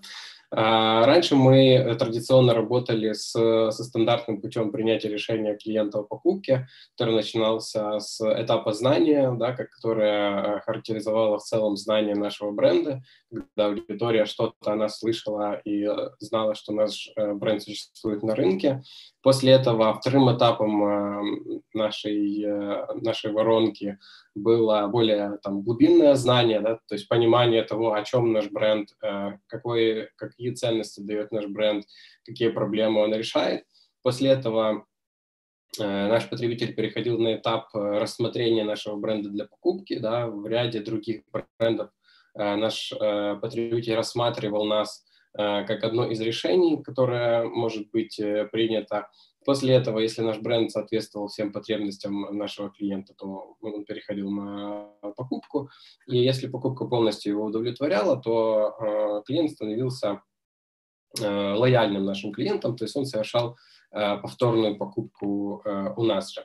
Но со временем, когда появился диджитал и появились диджитальные инструменты у нашего потребителя, и у него стало больше возможностей для изучения разных брендов, обмена опытом об этих брендах, обмена опытом об использовании ценностей этого бренда и преимуществ, то у нас появилась немножечко другая Customer Decision Journey, да, которая поменяла кардинально процесс принятия решения и поменяла вот этот Customer Decision Journey от момента, когда еще не сформированы потребности в нашем бренде, до покупки и до лояльности, до повторной покупки.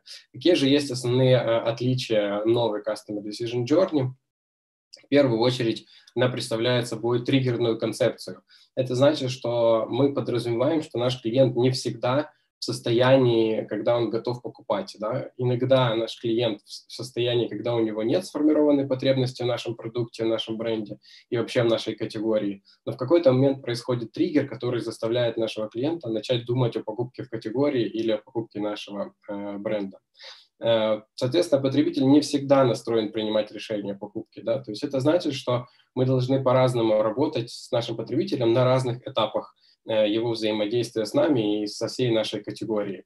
Второе, то, что новая Custom Decision Journey представляет концепцию первичного набора брендов, да, или Initial Consideration Set. Это те решения, которые у него по умолчанию уже есть для решения той или иной потребности. Да? Это могут быть как решения в рамках нашей категории, так и кросс-категорийные решения, которые удовлетворяют тем потребностям, которые есть у нашего потребителя.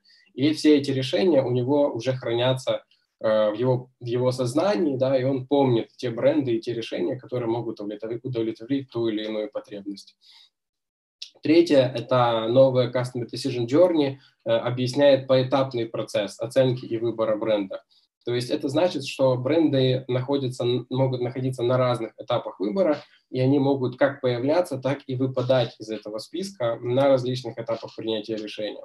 Например, при возникновении триггера нашего потребителя может быть наш бренд как одно из решений в его initial consideration set. Но когда наш потребитель начинает глубже изучать категорию, сравнивать альтернативы, да, может оказаться так, что наш бренд не соответствует потребностям нашего потребителя, и, соответственно, он может выпадать на этом этапе из дальнейшего рассмотрения. Или же наоборот, да, даже если мы не попадаем в первичный набор, то проявив достаточную физическую доступность, проявив достаточную онлайн-дистрибуцию, мы можем попадаться на глаза нашему потребителю, наш потребитель может находить нас в рамках категорийного поиска, да, и тогда мы появляемся на этом этапе, и мы врываемся в эту борьбу за этого потребителя, даже тогда, когда изначально он о нас не думал. И также важно тут учитывать, что новая Consumer Decision Journey, она помогает анализировать теперь как онлайн, так и офлайн взаимодействие с нашими потребителями, а также учитывает очень важный аспект воздействия социальных сетей на этот процесс выбора. Почему? Потому что дальше мы чуть увидим, что личный опыт и опыт знакомых и близких является очень важным фактором для принятия решения. Поэтому социальные сети становятся одним из ключевых инструментов взаимодействия бренда с потребителем.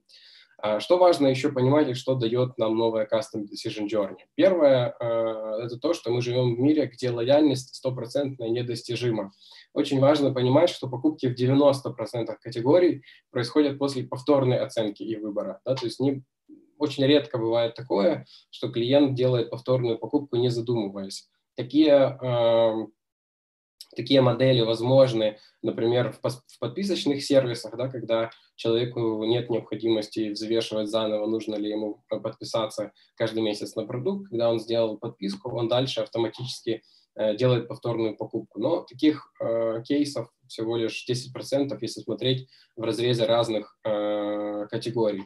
Также важно понимать, что не существует 100% лояльных потребителей. Очень важно понимать, что понятие лояльности, оно скорее атрибуцируется к потребительской базе бренда, а не к самому потребителю. Да? То есть один и тот же потребитель может быть лоялен к 2 или нескольким разным брендам. И таким образом в этих брендах, их потребительских базах, этот потребитель будет попадать в сегмент лояльных потребителей и одного, и второго бренда. Соответственно, задача большая для всех брендов – это работать не с тем, чтобы строить лояльность у каждого конкретного потребителя, а с тем, чтобы растить долю лояльной потребительской базы, то есть той базы клиентов, которая покупает чаще, чем один раз за определенный период времени. Да, такая часть базы называется лояльной. Более 58% потребителей во всех категориях не привержены к одному и тому же бренду, да, покупке. Опять же, если у нас нет какого-то жесткого инструмента привязки нашего клиента к нам, то с большой долей вероятности каждую покупку нашего потребителя могут выигрывать наши конкуренты. Это, с одной стороны, хорошая новость для нас тоже, да, потому что мы тоже можем бороться за клиентов наших конкурентов, и нет никакой гарантии, что если клиент сейчас не является нашим, то он не может стать нашим в скором будущем. При этом нужно понимать, что очень важно быть в самом начале этого выбора. Да?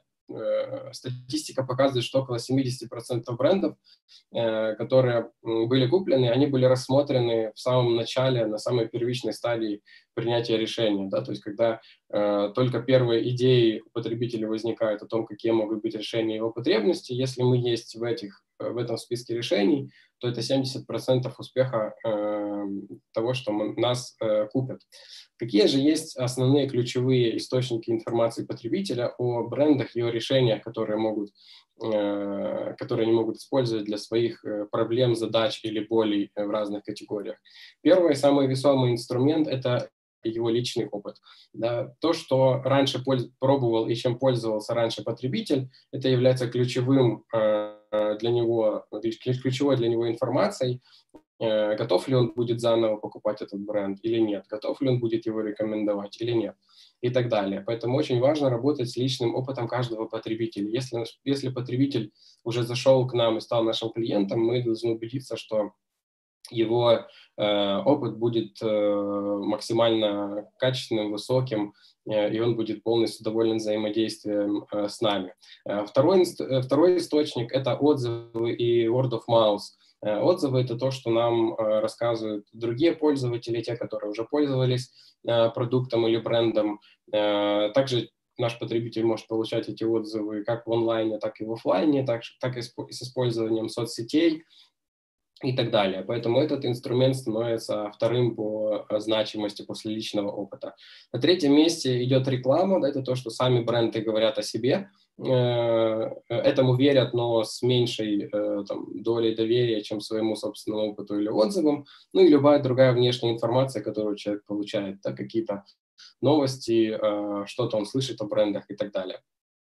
При этом нужно понимать, что у каждого потребителя есть огромное количество альтернатив. И когда мы говорим о том, как сделать так, чтобы потребитель выбрал нас для решения своей задачи, мы должны учитывать не только рамки своей категории, в которой мы оперируем, а также и смежные категории и другие решения за рамками нашей категории, которые могут решить потребность нашей конкретной аудитории. Соответственно, для нас очень важно, какие варианты и какие решения рассматривает наш клиент.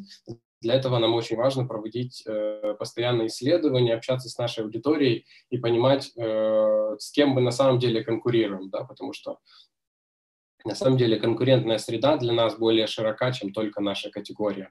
Рассмотрим же саму Customer Decision Journey, как она выглядит. Первый этап этой модели – это этап ongoing exposure. Ongoing exposure – это когда у нашего потребителя еще нет сформированной потребности, но при этом он воспринимает внешнюю информацию из каких-то каналов коммуникации. Те же отзывы, та же реклама, соцсети и так далее. На этом этапе у нашего потребителя мы выделяем какую-то глобальную потребность, которая есть в отношении нашей категории. Да? Она не сформирована, не актуализирована, и он не ищет решение этой потребности, но она в целом существует. Если мы посмотрим на потребность, например, потребителя, маркетолога, да, если наша целевая аудитория – это маркетолог, то его потребность в целом глобально сделать так, чтобы его маркетинг, его компания была успешна с точки зрения маркетинга. Соответственно, мы как бренд должны удовлетворить эту потребность нашей целевой аудитории, и наш бренд-нид будет отзеркалить ту потребность, которая есть у нашего потребителя глобально, да, такая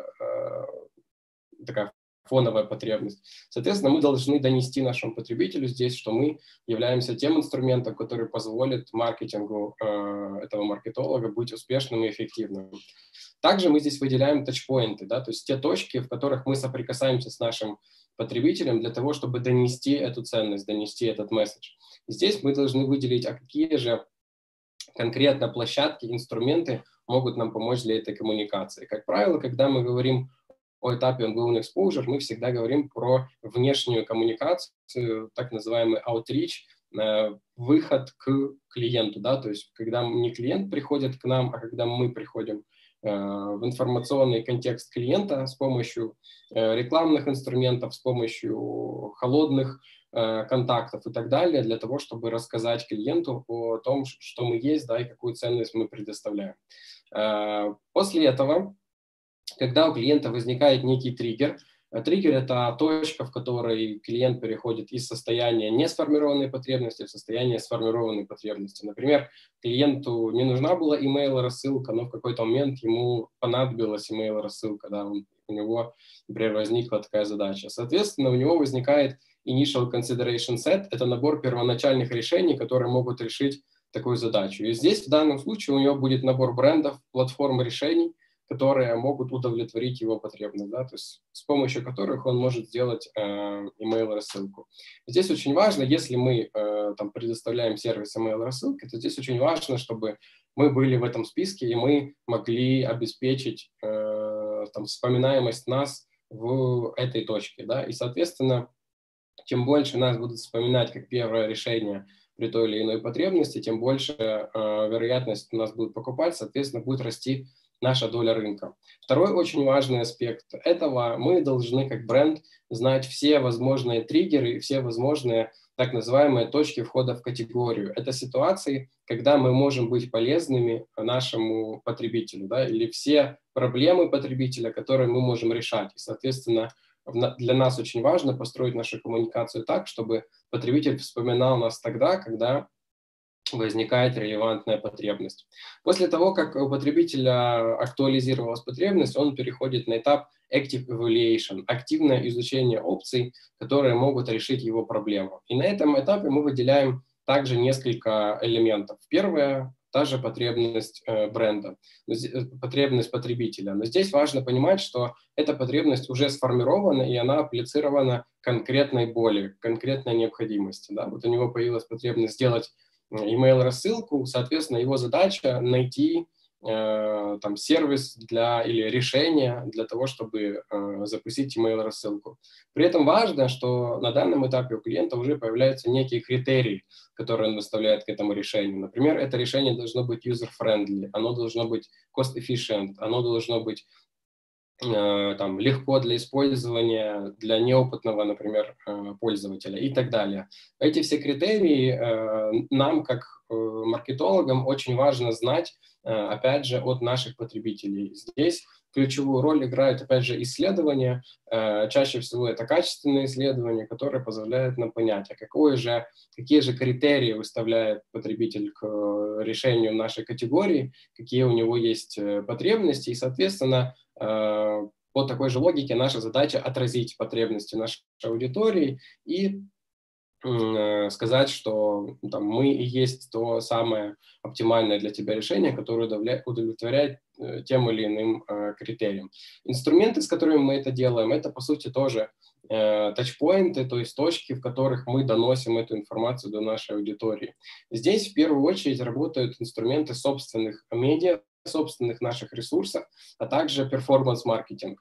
Собственные наши ресурсы — это такие, как, например, наш сайт или наши страницы в социальных сетях, где мы рассказываем о нашем продукте и почему он удовлетворяет критериям потребителя лучше всего. Кроме того, сюда относятся также инструменты перформанс-маркетинга, как, например, контекстная реклама. Почему? Потому что клиенты, у которых есть сформированная потребность, очень часто используют поиск и поисковые системы для того, чтобы найти для себя решение. Да, и тут для нас очень важно присутствовать в поиске как с точки зрения контекстной рекламы, так и с точки зрения SEO-продвижения, для того, чтобы максимально эффективно отвечать на эти запросы и максимально эффективно давать то решение, которое ищет наш потребитель. Если наш потребитель может нас легко и быстро найти нас как решение своей потребности, это обеспечит нам большую долю, опять же, продаж, большую конверсию и как результат большую успешность нашего бизнеса. Если на этапе активного изучения мы удовлетворили задачи и потребности нашего клиента, то наш клиент приходит на этап покупки. Здесь очень важно опять-таки понимать, из каких этапов состоит сама покупка. Покупка может быть как таким одноуровневым актом, да, так и состоять из нескольких уровней. Например, когда наша покупка очень легкая и простая, да, это какой-нибудь онлайн-продукт, то здесь это будет один этап. Если же мы говорим про, например, e-commerce, то здесь покупка состоит из нескольких этапов, потому что первое, с чего нужно начать нашему потребителю, это заказать, выбрать там, на сайте, в магазине или в приложении продукт, и как второй этап получить этот продукт, да, потому что в целом получается, что в e-commerce этот процесс растянут во времени и может там, занимать несколько даже дней чтобы получить ценность. Поэтому мы должны знать все этапы, которые вовлечены в наш процесс покупки, и точно так же проработать их с точки зрения потребностей нашей целевой аудитории, отразить эти потребности как бренд, зная те критерии, которые выставляет наш потребитель каждому из этих этапов или подэтапов на этапе покупки, а также сделать это с релевантными инструментами. Да? Например, если наш потребитель, потребителям нашему необходима оплата с помощью Google Pay или Apple Pay, то мы должны это обеспечить. Да? Это должен быть дополнительный инструмент, который позволяет сделать покупку более удобной для нашего потребителя. После того, как потребитель у нас купил, да, есть два варианта дальнейшего хода событий. Первое, если его покупка была удовлетворительной для него, да, и он доволен тем, как произошла эта покупка, то есть шанс, что потребитель вернется к нам и с позитивным post-purchase experience, да, и здесь у него возникают те же элементы, которые мы рассматривали уже, да, у него есть какая-то потребность, в случае позитивного опыта его потребность чаще всего поделиться своим опытом и рассказать о том, как хорошо у него все работает. Потребность наша как бренда – это обеспечить ему такую возможность, дать ему возможность поделиться своим опытом, например, на нашем сайте оставить отзыв в соцсетях, и каким-то образом даже простимулировать эти отзывы, например, предложив какие-то бонусы, подарки и так далее. Критерии, которые важны для нашего потребителя здесь, это максимальная публичность. Он хочет получить также оценку от рынка, от своих коллег и так далее, для того, чтобы похвастаться и продемонстрировать свою экспертность в этой категории. Ну и тачпоинты здесь также могут быть социальные сети, ваш сайт, и так далее, в зависимости от вашего конкретного бизнеса. Также может быть и негативный сценарий, когда потребитель недоволен покупкой, недоволен своим опытом. В таком случае у потребителя также есть потребность. Чаще всего эта потребность состоит из нескольких элементов. Первое – это быть услышанным. Второе – получить какое-то возмещение того убытка, который он получил, если это возможно. Ну и третье – получить какую-то удовлетворенность через какие-то дополнительные бонусы, которые мы можем ему предоставить. Соответственно, наша потребность – это точно знать, что хочет наш клиент. И тачпоинтами здесь могут быть как личные контакты с клиентом напрямую, например, через нашу поддержку, так и социальные сети, как площадка, где клиент может озвучить свою проблему и где может условно пожаловаться на нас и рассказать о нас. Соответственно, с точки зрения CDG, также на разных этапах мы рассматриваем разные инструменты и их степень влияния на принятие решений. Как показывают, опять же, исследования, на первичный набор лучше всего, сильнее всего влияет прямая реклама и опыт потребителя. При этом на конечной точке, в точке именно уже покупки, лучше всего работает то, что какие-то инстор-агенты, те, кто помогает с продажами, консультанты и так далее. Соответственно, если мы посмотрим, опять же, на нашу воронку, то получается, что вот следующие инструменты работают. Например, на этапе awareness мы работаем с прямой рекламой, с word of mouth. На этапе familiarity consideration мы работаем в первую очередь с собственными медиа, такими как сайт, наши соцсети, наши пользователи, которые сами делятся опытом потребления нашего продукта и так далее. Ну и покупка в зависимости от того, где покупка происходит. Это может быть онлайн, офлайн, приложение и так далее. И, естественно, работа с лояльностью – это когда мы работаем с теми клиентами, которые у нас уже купили, и мы реактивируем их с помощью email коммуникации и других способов реактивации своей базы, так называемого ретеншена.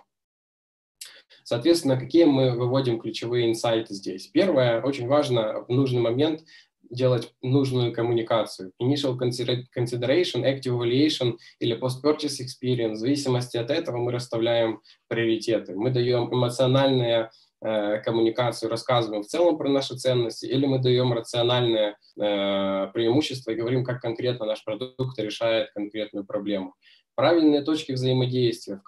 На каждом этапе должны быть свои инструменты коммуникации. в зависимости от того, человек ищет нас уже или еще не ищет, сформирована у него потребность или еще нет. В зависимости от этого мы выбираем правильные инструменты. Ну и для того, чтобы обеспечить, соответственно, там, максимальный уровень лояльности, нам нужно обеспечить все необходимые критерии, которые есть у нашего потребителя. Напомню, что для того, чтобы знать все критерии наших потребителей, которые выставляют категории, нам очень важно общаться с потребителем и проводить исследования наших клиентов. На этом у меня все. Спасибо большое. Я готов ответить на вопросы, если они есть. Very good on the timing there, Dmytro. Thank you very much. So, just in the minute that we have left, also, is there anything going on in Seed that you want to let people know about, or any other events coming up that you're involved in? Actually, we're working close with different clients around the globe, and maybe the one thing I would like to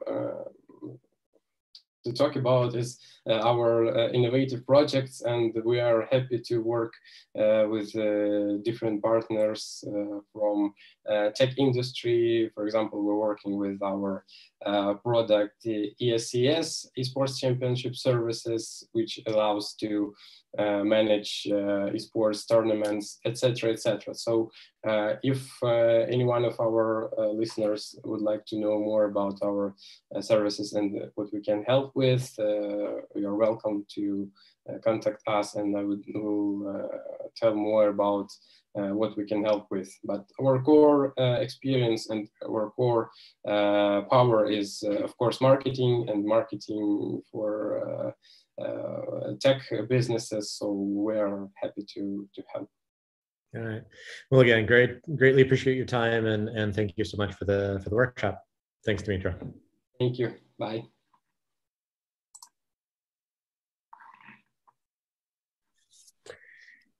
Tamana, are you with us?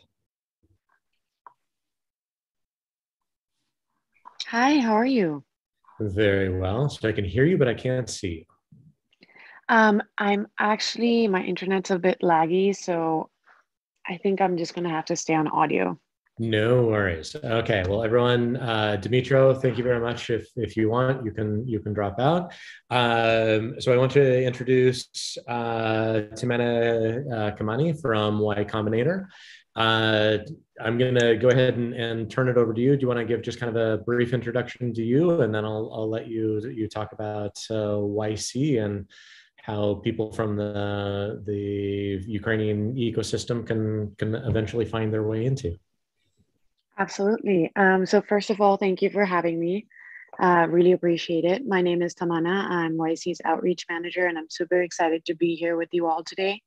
To start off, I'll just be talking a little bit about YC, and then I'm happy to answer any questions. Don, I was wondering if you could share the slides I sent along. Sure. So let me. Awesome. Yeah, I just have a couple of slides to explain what YC is, what we do, and how we can help. And then, yeah, once we're done with those, we can do a quick Q&A. Sure. Give me 1 second. If you want to just start in while I get that downloaded. Sure. Yeah, no worries. So the first thing I would say is if you want to know anything about YC, the best place to go is Y-Combinator.com. And that website will give you basically all sorts of resources and application deadlines and things. I'll share specific resources towards the end. But YC is a seed stage accelerator, and we invest in companies twice a year. We have a standard deal, which is $125,000 for 7% equity.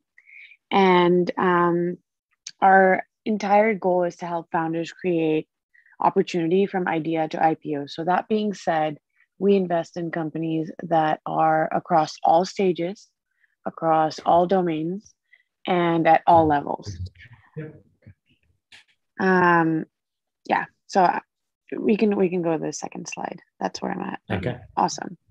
And as I was saying, so we have companies in the batch, you know, who don't have an idea yet. We have companies in the batch who are making 5 million ARR, and we have companies in the batch that are just at their prototype.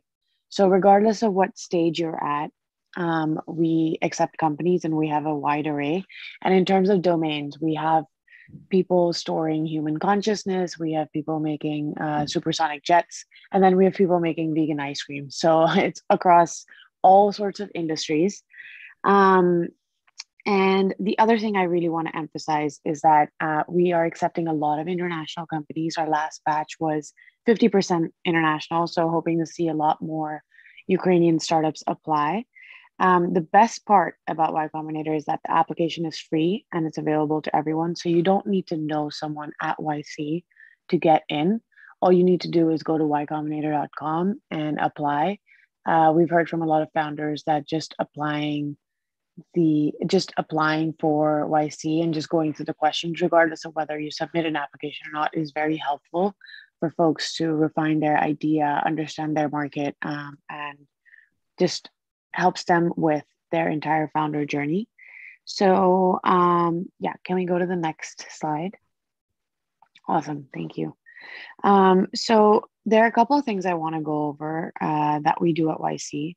So YC helps startups throughout in all stages of their company building process.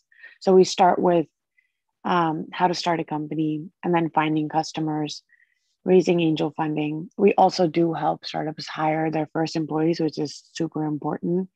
And then, you know, we have a team that helps them raise their Series A, scale their companies. And then we have an investment fund called YC Continuity that also helps invest in their later stage rounds. On the side, you will see a couple of our most successful companies. We've invested in Stripe, Airbnb, DoorDash, Dropbox, Coinbase, Instacart, etc. So we've had a good track record of finding companies that are, you know, the next $1 billion successes. And then next, on the next slide, we can talk about all the stats.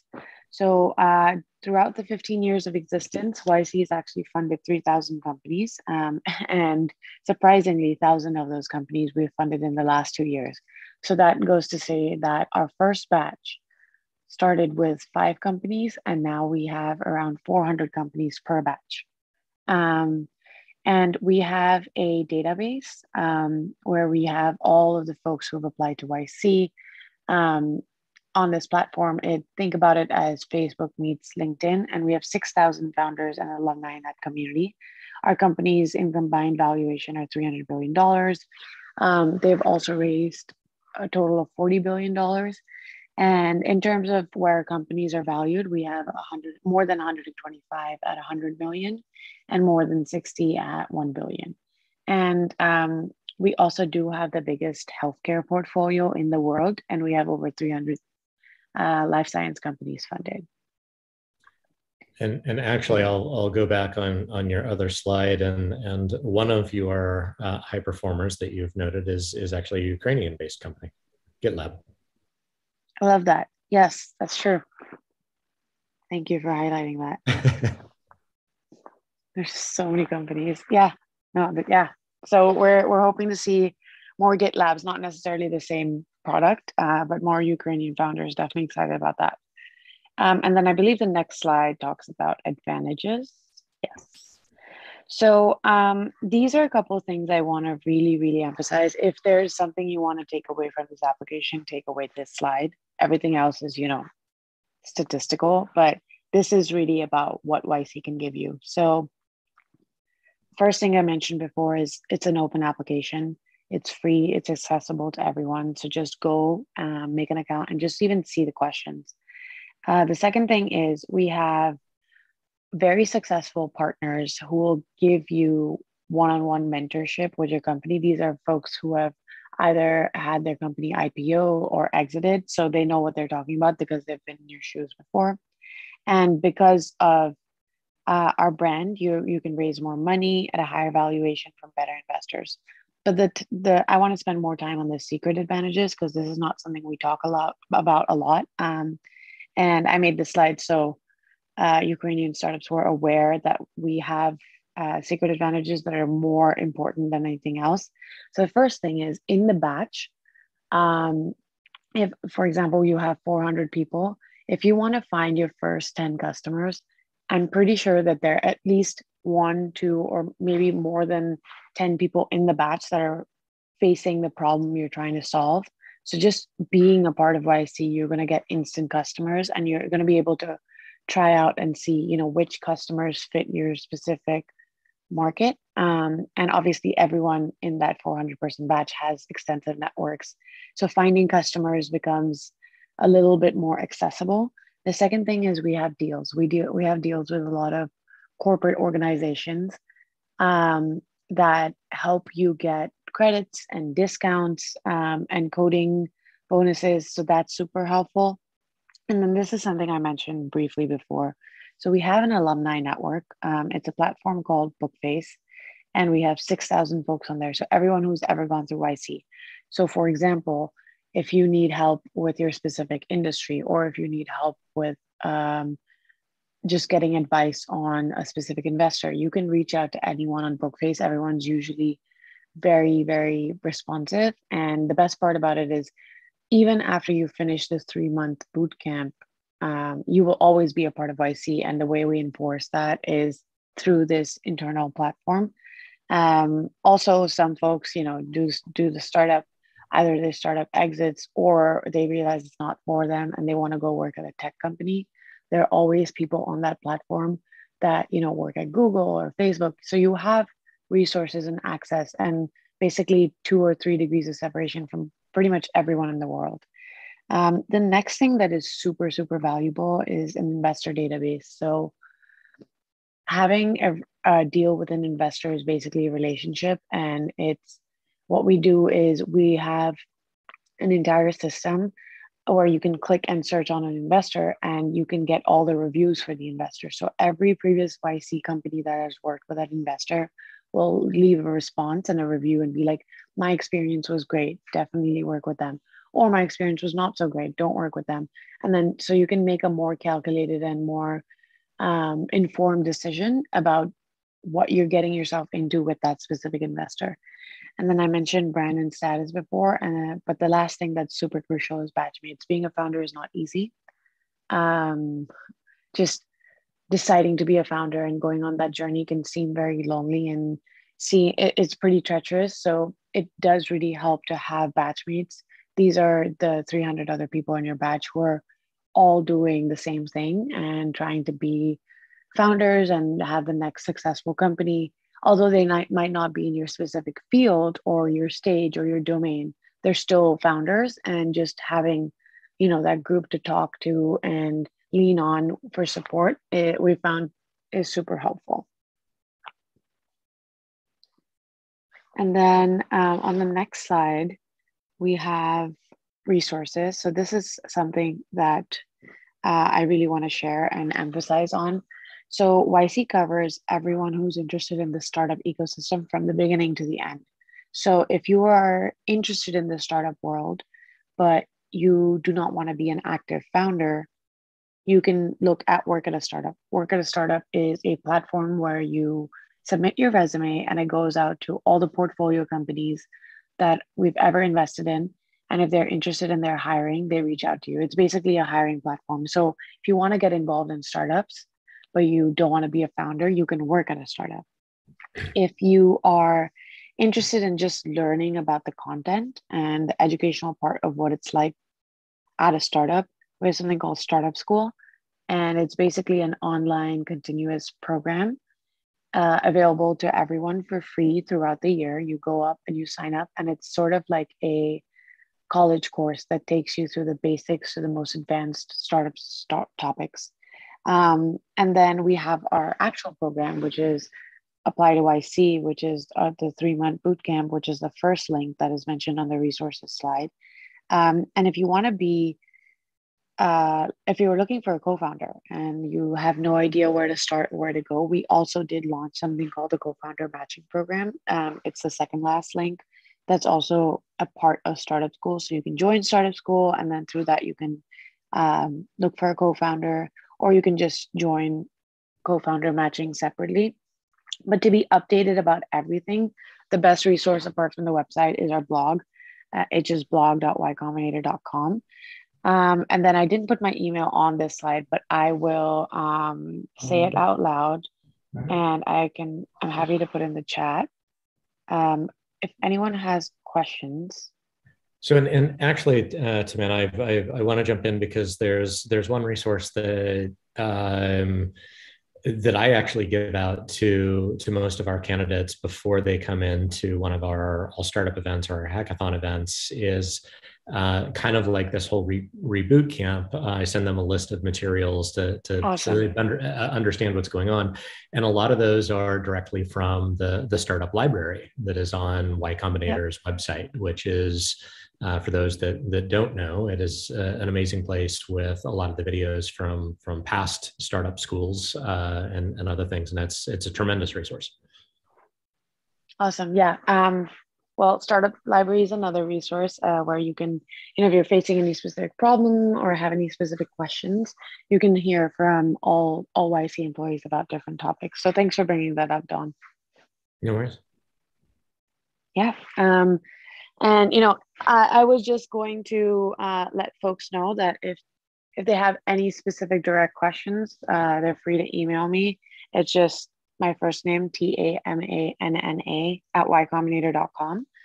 And yeah, I think that's it from my end for now. Okay. Well, since I've got you and we still have 15 minutes to the next session. So you showed on the startups that you've had the high success with. I mentioned that GitLab is actually a Ukrainian-based project. Kind of in this ecosystem, and what we're trying to do with this event is definitely let people know what their options are and what's out there. And a lot of us that are in the ecosystem, we kind of have their different niche. Now you kind of mentioned you've got startups that run the whole gamut from early ideation to late. Demium, we mainly focus on our incubation track, pre-team, pre-idea. So they're just coming in with a desire to be an entrepreneur. We also take in early stage accelerator. So do you see Y-Combinator, kind of is, we've typically seen in Demium, and I know talking with Alexandra with Startup Wise Guys is, Techstars and YC are something that most projects would graduate from our program and then step into yours as kind of the next step of getting help and support, and actually kind of a stair step. Do you see it that way, or how do you see people typically come into YC? I've seen people come into YC from all different avenues. I think, we've had folks who have grown up in the Bay or are, avidly immersed in the ecosystem and have been reading PG's essays. And so they know about YC and they apply. But we also have had folks who don't know about YC and have no idea what this program is or what it can do, and then apply, and then both end up seeing mostly the benefits of the program. So every entrepreneur's journey into YC is very, very different. The one thing I would recommend for all startups, regardless of where you go, is put yourself in the ecosystem. Try to get as much exposure as you can. It doesn't matter what it is. I personally was a person who grew up in the Caribbean and went to Berkeley for undergrad. I had no idea what YC was. I ended up attending an event that Michael Seibel, who is the early stage managing partner at YC, was speaking at, and I got super inspired, and then that led to me ending up at YC. But the only reason that happened is because I put myself in that situation where I was able to learn more about everything the startup world. And the startup world is quite big. There's so many different parts and aspects of it. So I think regardless, I would just say whatever exposure you can get, whatever events you can join, competitions you can join, or just courses you can join, put yourself out there to see and choose for yourself what you like and what you don't like. And as far as people joining in the program, is it, are they able to join fully virtual? Do they have to join into a batch physically, or how are you running that these days? Yeah, great question. So since 2019, we've been completely virtual. And in the future, we plan to have some sort of hybrid system where most of the batch is virtual. I'll go into depth about that in a second. But we'll have a person component because we really value in-person connection, and we know how important that can be. But in terms of virtual, it's surprised us a lot. I don't think YC would have ever gone virtual if not for the pandemic. But it did force us into a corner, and we honestly were quite scared when it went virtual. But well, you said 2019, so I was wondering if you actually did that pre-pandemic, or that was a response to the pandemic. Oh no, it was definitely a response to the pandemic. Oh my bad, I mean 2020. Dates are messed up in my head. Yeah, 2020. Yeah. So I think what I meant is up until 2019 we were in person, and then 2020 we became virtual. And in terms of being virtual, we truly weren't sure how it's going to go. But it turned out to be one of the best things in terms of scaling, in terms of specifically for international founders. We host events that are approachable and acceptable by most, I think 23 times, like a lot of different time zones, and can accommodate founders, specifically international founders, much better. And because we are virtual, 50% of our batch is now international. So I think because of the fact that you don't have to drop everything and you have to come into the Bay for 3 months, that's really helped our international founders apply and actually go through the program and accept it. And I think virtual is definitely here to stay, because our partners have not done more office hours ever. And through this virtual program, because it's just a click away, you just join Zoom, regardless of where you are in the world, partners are able to give more one-on-one time to each of the founders, or more group office hours, which is not something we've ever been able to do in the past 15 years. And apart from that, Demo Day has been deemed one of the best investing deals to all our investors. They love the features. They love that they can see all the companies, things like that. And Michael always says this thing, it's lovely to get on Zoom and you can see everyone's reaction at the same time, which is, if you're sitting in a room, you can focus on one or two people's reaction, but not everyone's. So there have actually been a lot of benefits of virtual.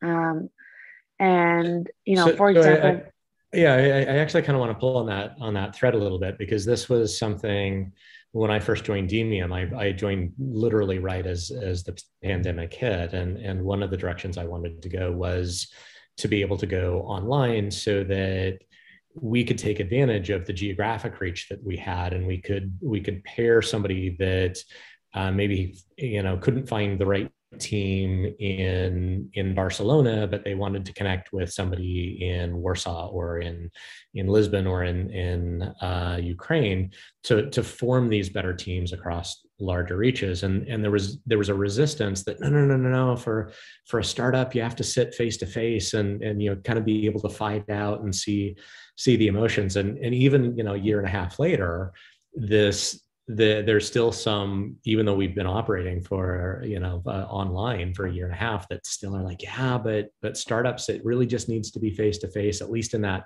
beginning stage. So I'm kind of curious to hear. It sounds like I have not seen that, especially in Ukraine. We've switched to fully virtual just in the last couple of months, because no one was coming into the co-working space. We had it, but most of the people are participating in different parts of the country, and it's just not convenient to come together where, like you said, just to be able to jump on a quick Zoom call or Google Hangout makes it super convenient, and you can reach across countries and borders seamlessly. Like I didn't mention, you're joining us from California very, very early in the morning, so thank you very much for doing that, and that's kind of the perfect example. So how has YCE seen that, especially when it comes to do startups need to be face-to-face? Yeah, absolutely. So I'll start that answer off by saying that the future of work, because of the pandemic, has completely changed. And anyone who's expecting folks to go fully back in person is not going to be able to have that. You can see that, people who are looking for jobs now, they're like, okay, if you're not offering me the option of being fully remote and like coming to the office is optional, versus big tech companies that are letting their employees they have to come in like 3 days a week. All of that is changing, and it's going to be, as we keep going, it's going to accelerate, and that's just going to be what it is. Like the old going into the office, the old, commuting and stuff is all gone. In terms of YC specifically, I think, everyone just had to adjust and be accommodating, because it's not that we just did virtual because we thought it was the best option. We were forced into it. And so I think all the startups that applied were very, very concerned about the experience and basically the human part, right? The in-person connection. But I think if you talk to anyone who has gone through the batch, they'll tell you that it's probably, and there are a couple of founders actually who've gone through 2 batches, one in person and one online. And they'll tell you that in terms of efficiency and productivity and in terms of progress for their company, the online portion or the online version of the program was far more better than the in-person. But I will be honest and say they did miss the in-person part. But that's what we're trying to tackle right now, that hopefully in the future we'll have a hybrid system where we can keep the efficiency and the progress and the ability to get on a Zoom call, the ability to have demo day with investors, reaching out and having everything on one place, but also create social events, maybe some throughout the batch, maybe more towards the end after the batch, after everyone's done fundraising, so they're a little bit more stressed so they can enjoy it a little bit more. Because now folks who've gone through the program twice, the online and the in-person, they're like, the in-person was great for making those connections, but the efficiency of the online is unbeatable. So we're trying to bring those two together. And, once COVID is a little bit more calmed down and Delta is not a thing, because we do have a lot of international founders and we want to be considerate of restrictions and just how things would work cross borders. We're waiting for a time to figure that specific part out. But that's to say that virtual is here to stay. Hybrid is optional for some companies, but this virtual work from home thing, workspace is here to stay. No, I fully agree with you and embrace it. It's kind of funny because like I said, this has been a debate in Demium, and I'm having this debate with people that I've worked in the company a year and a half and I haven't met yet. So it's like, but we're working together and we're doing. So I was handed a question from one of the teams that is with us physically, and they want to know if you can kind of give a little bit of insight of the evaluation criteria that YC uses when a project is submitted to the acceleration program. Can you talk about, are there some themes that YC is looking for or not looking for is probably equally as important? Absolutely. So I just want to clarify that when you apply to YC, you're not going to be accepted based on what we think your valuation is or is not. The valuation part comes in when you've raised a certain amount of money, and that is very specific depending on how many customers you have and what stage you're in and how much revenue and all the technical stuff.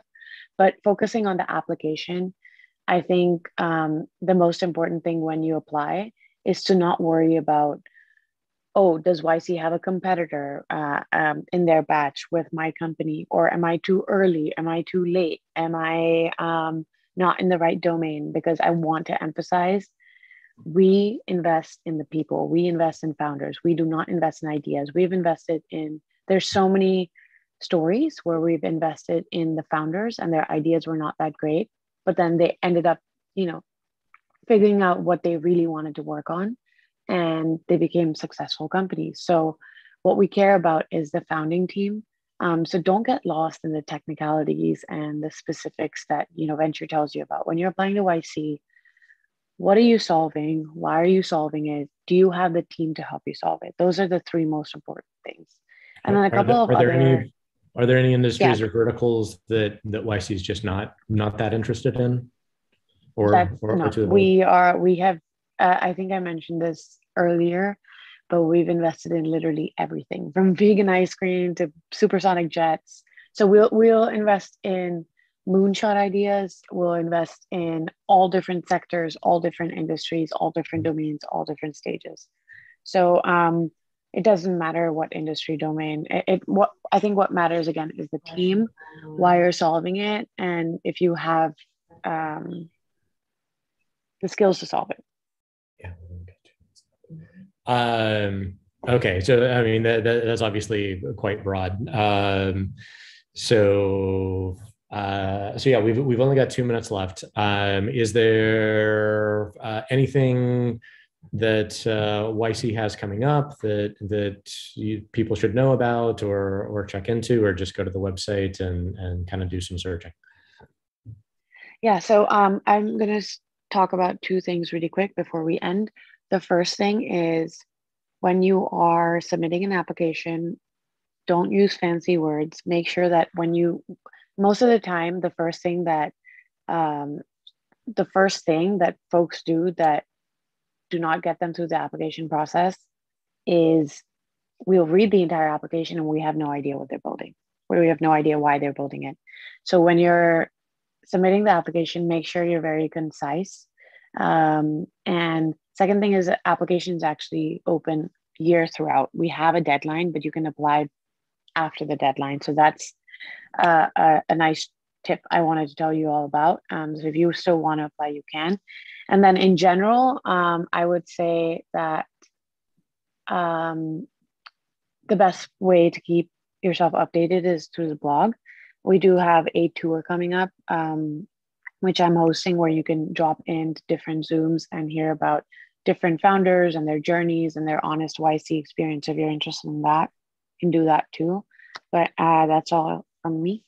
Okay. All right. Well, thank you very much, Tatiana, for joining us.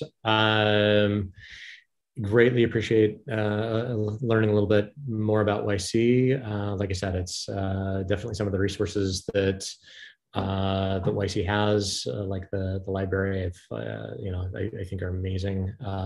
So I greatly appreciate you joining us today.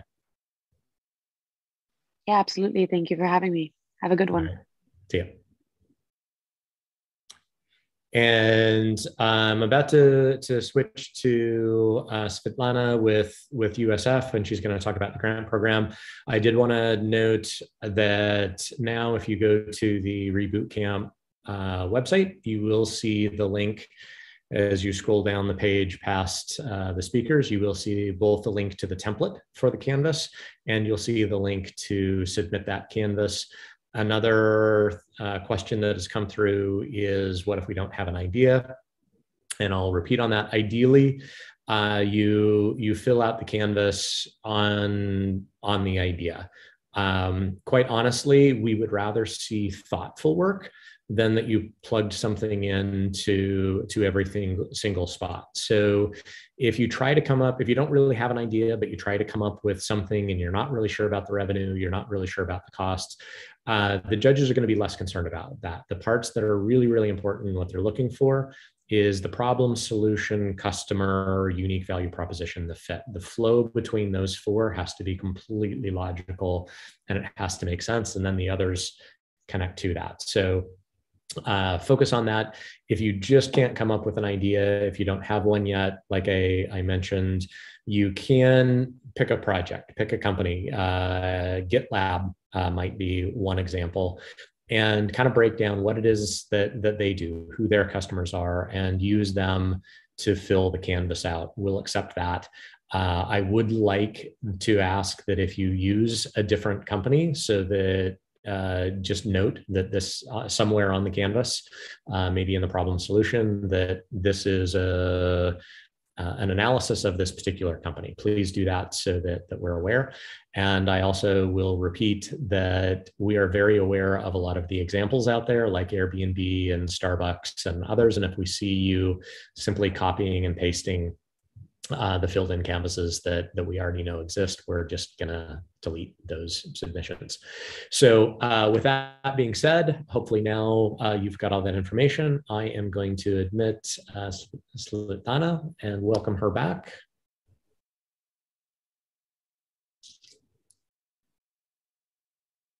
And there she is.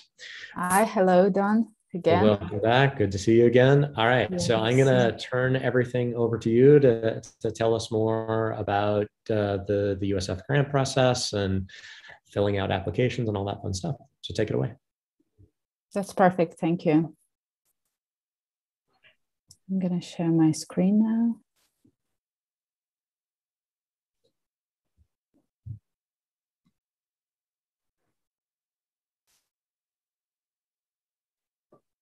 Let me know if you see my screen. Yep, we can see your screen. Yeah. I'm probably going to present in Ukrainian, as I was told. Yeah, so okay. Since that's the language of USF, that's completely fine. Yeah, okay, thank you. So, Український фонд стартапів. Як отримати фінансування від Українського фонду стартапів? Мій воркшоп буде стосуватися цієї теми. Коротко, хто ми? Ми Український фонд стартапів, який є державним фондом, який був створений Кабінетом міністрів України в 2019 році. Місія фонду – сприяти розвитку та створенню технологічних стартапів на ранніх стадіях. Процес відбору стартапів для надання грантів відбувається на конкурсній основі. На сьогоднішній день ми пропонуємо такі види фінансової підтримки для стартапів. Для стартапів на стадії pre-seed, у якого є лише ідея або прототип, він може претендувати на $25 000 США. На стадії seed, коли вже є MVP та пройшов є певний трекшн, тобто він був протестований на ринку, стартап може отримати $50 000 США. На проходження акселерації ми пропонуємо до $10 000 США і інноваційні ваучери також до $10 000 США. Загалом фінансова допомога може складати до $95 000.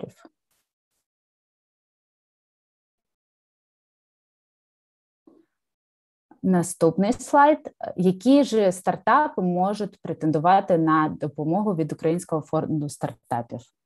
Стартап повинен бути офіційно зареєстрований як ФОП або ТОВ. Команда має бути орієнтована на прибуток або досягнення соціального ефекту, або вдосконалення технологій, товарів, пропонує організаційне чи технічне рішення виробничого, адміністративного чи комерційного характеру. Діяльність спрямована на масштабування і вихід на глобальний ринок. Також стартап має показати, що він не отримував протягом всього періоду своєї діяльності, він не отримував інвестицій, грантів чи державної допомоги на суму більше $30 000 США. І також загальний дохід стартапа за минулий рік не перевищує $300 000 США на момент подачі стартапом заявки. Які критерії оцінки?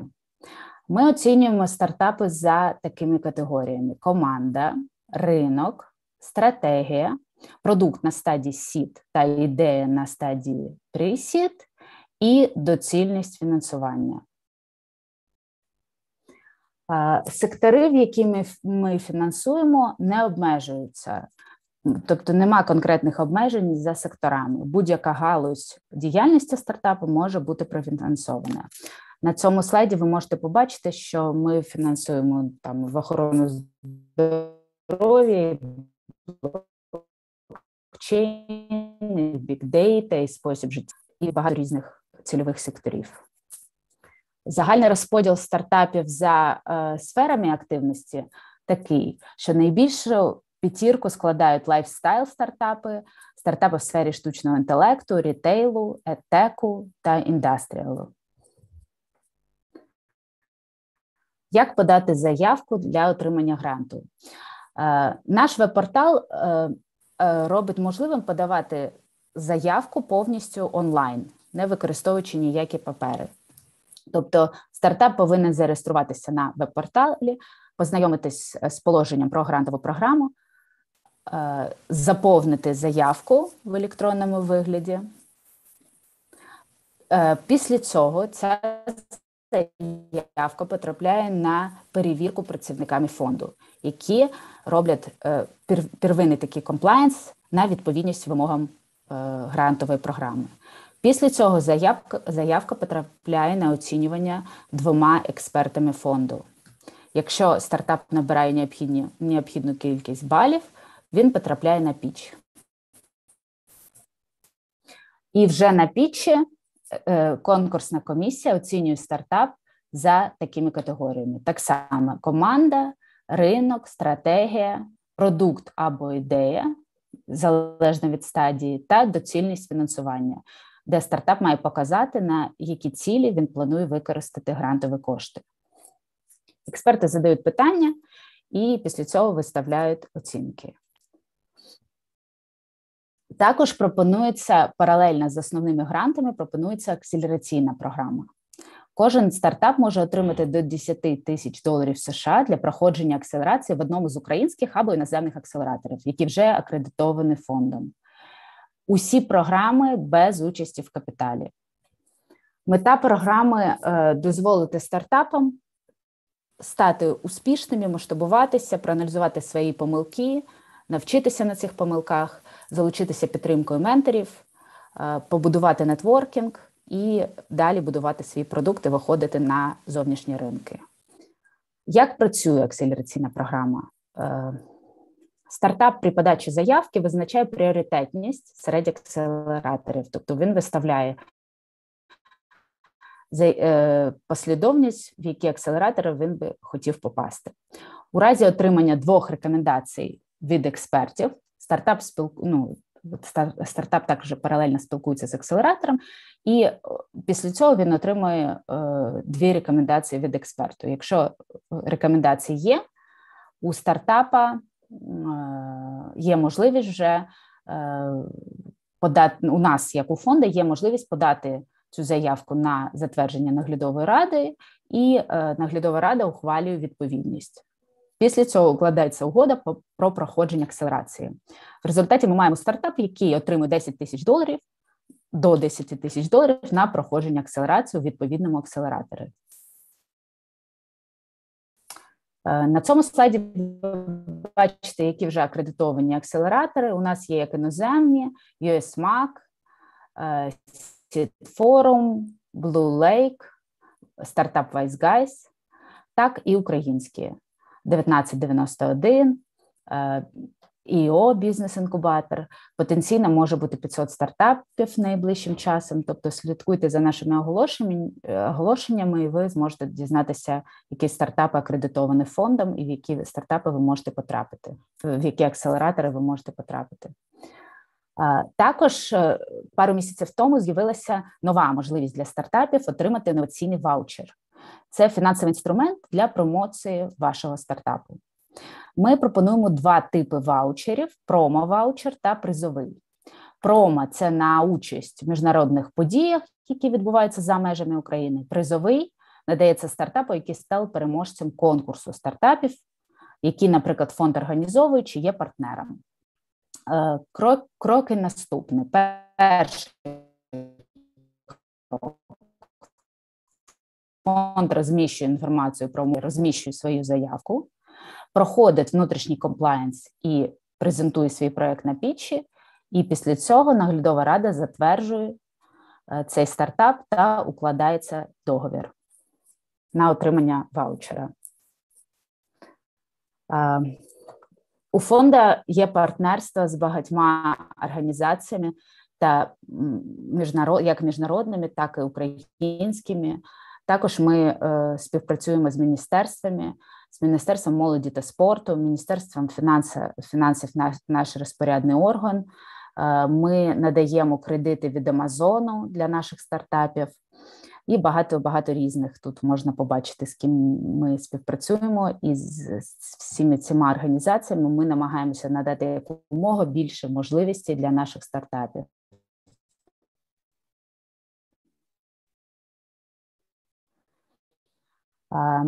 Також у фонду є і нашими партнерами в цьому. Ми допомагаємо стартапам і корпораціям знаходити одне одного. У нас є вже успішний кейс, коли компанія Аврора, мережа рітейлових магазинів, разом зі стартапом Чекі співпрацюють активно, підписали договір і реалізують свої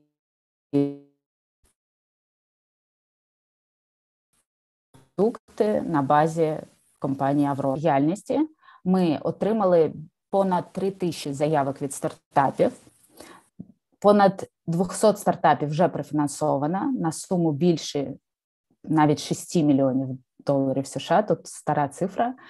І таким чином фонд став найбільшим ангельським інвестором в Україні і одним із найбільших в Східній Європі. На цьому слайді ви можете побачити наші сторінки в соціальних мережах, в Фейсбуці, в Телеграмі, а також слідкувати за нами на нашому YouTube-каналі. І наш сайт usf.com.ua. Ми завжди відкриті для вас. Звертайтеся, задавайте ваші питання, і ми допоможемо вам подати заявку у фонд. Дякую за увагу.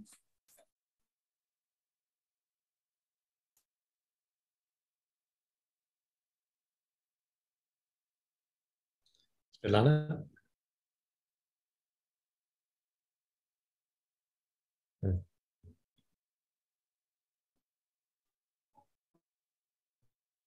Svetlana, I think we lost your feed.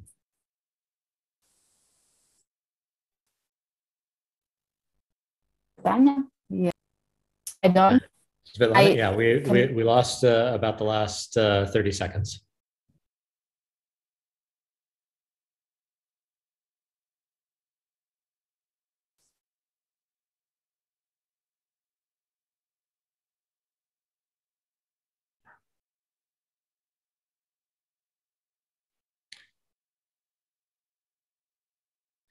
All right. So we'll there she's back. Svetlana, can you hear me?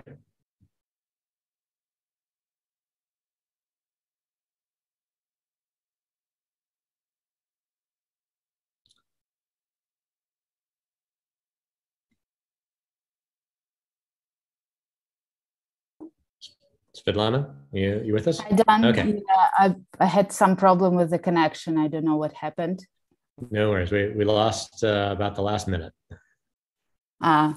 Got it. Something happened, so I'm trying to reconnect, but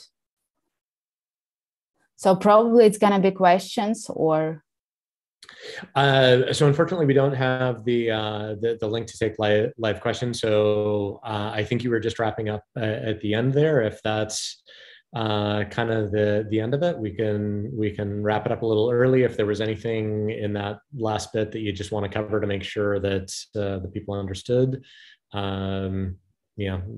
ahead and give a little wrap up. Otherwise, we'll call it an end for today.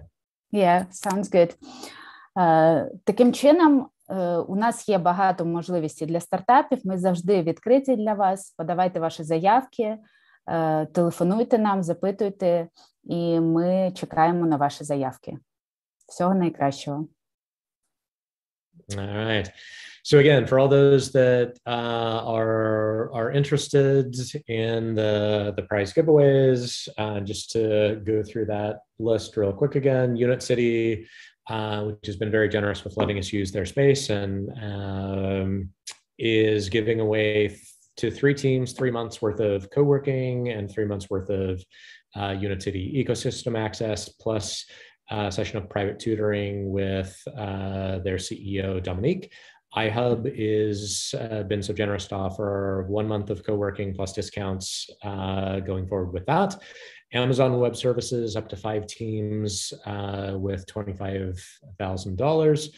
And then for any of the projects, like I said, we're using, as well as likely Startup Wise Guys and some of the other partners, the submissions. If you check that you are interested in joining an incubator program, Demium has our next intake for our incubation batch, October 11, 12, 13, 14.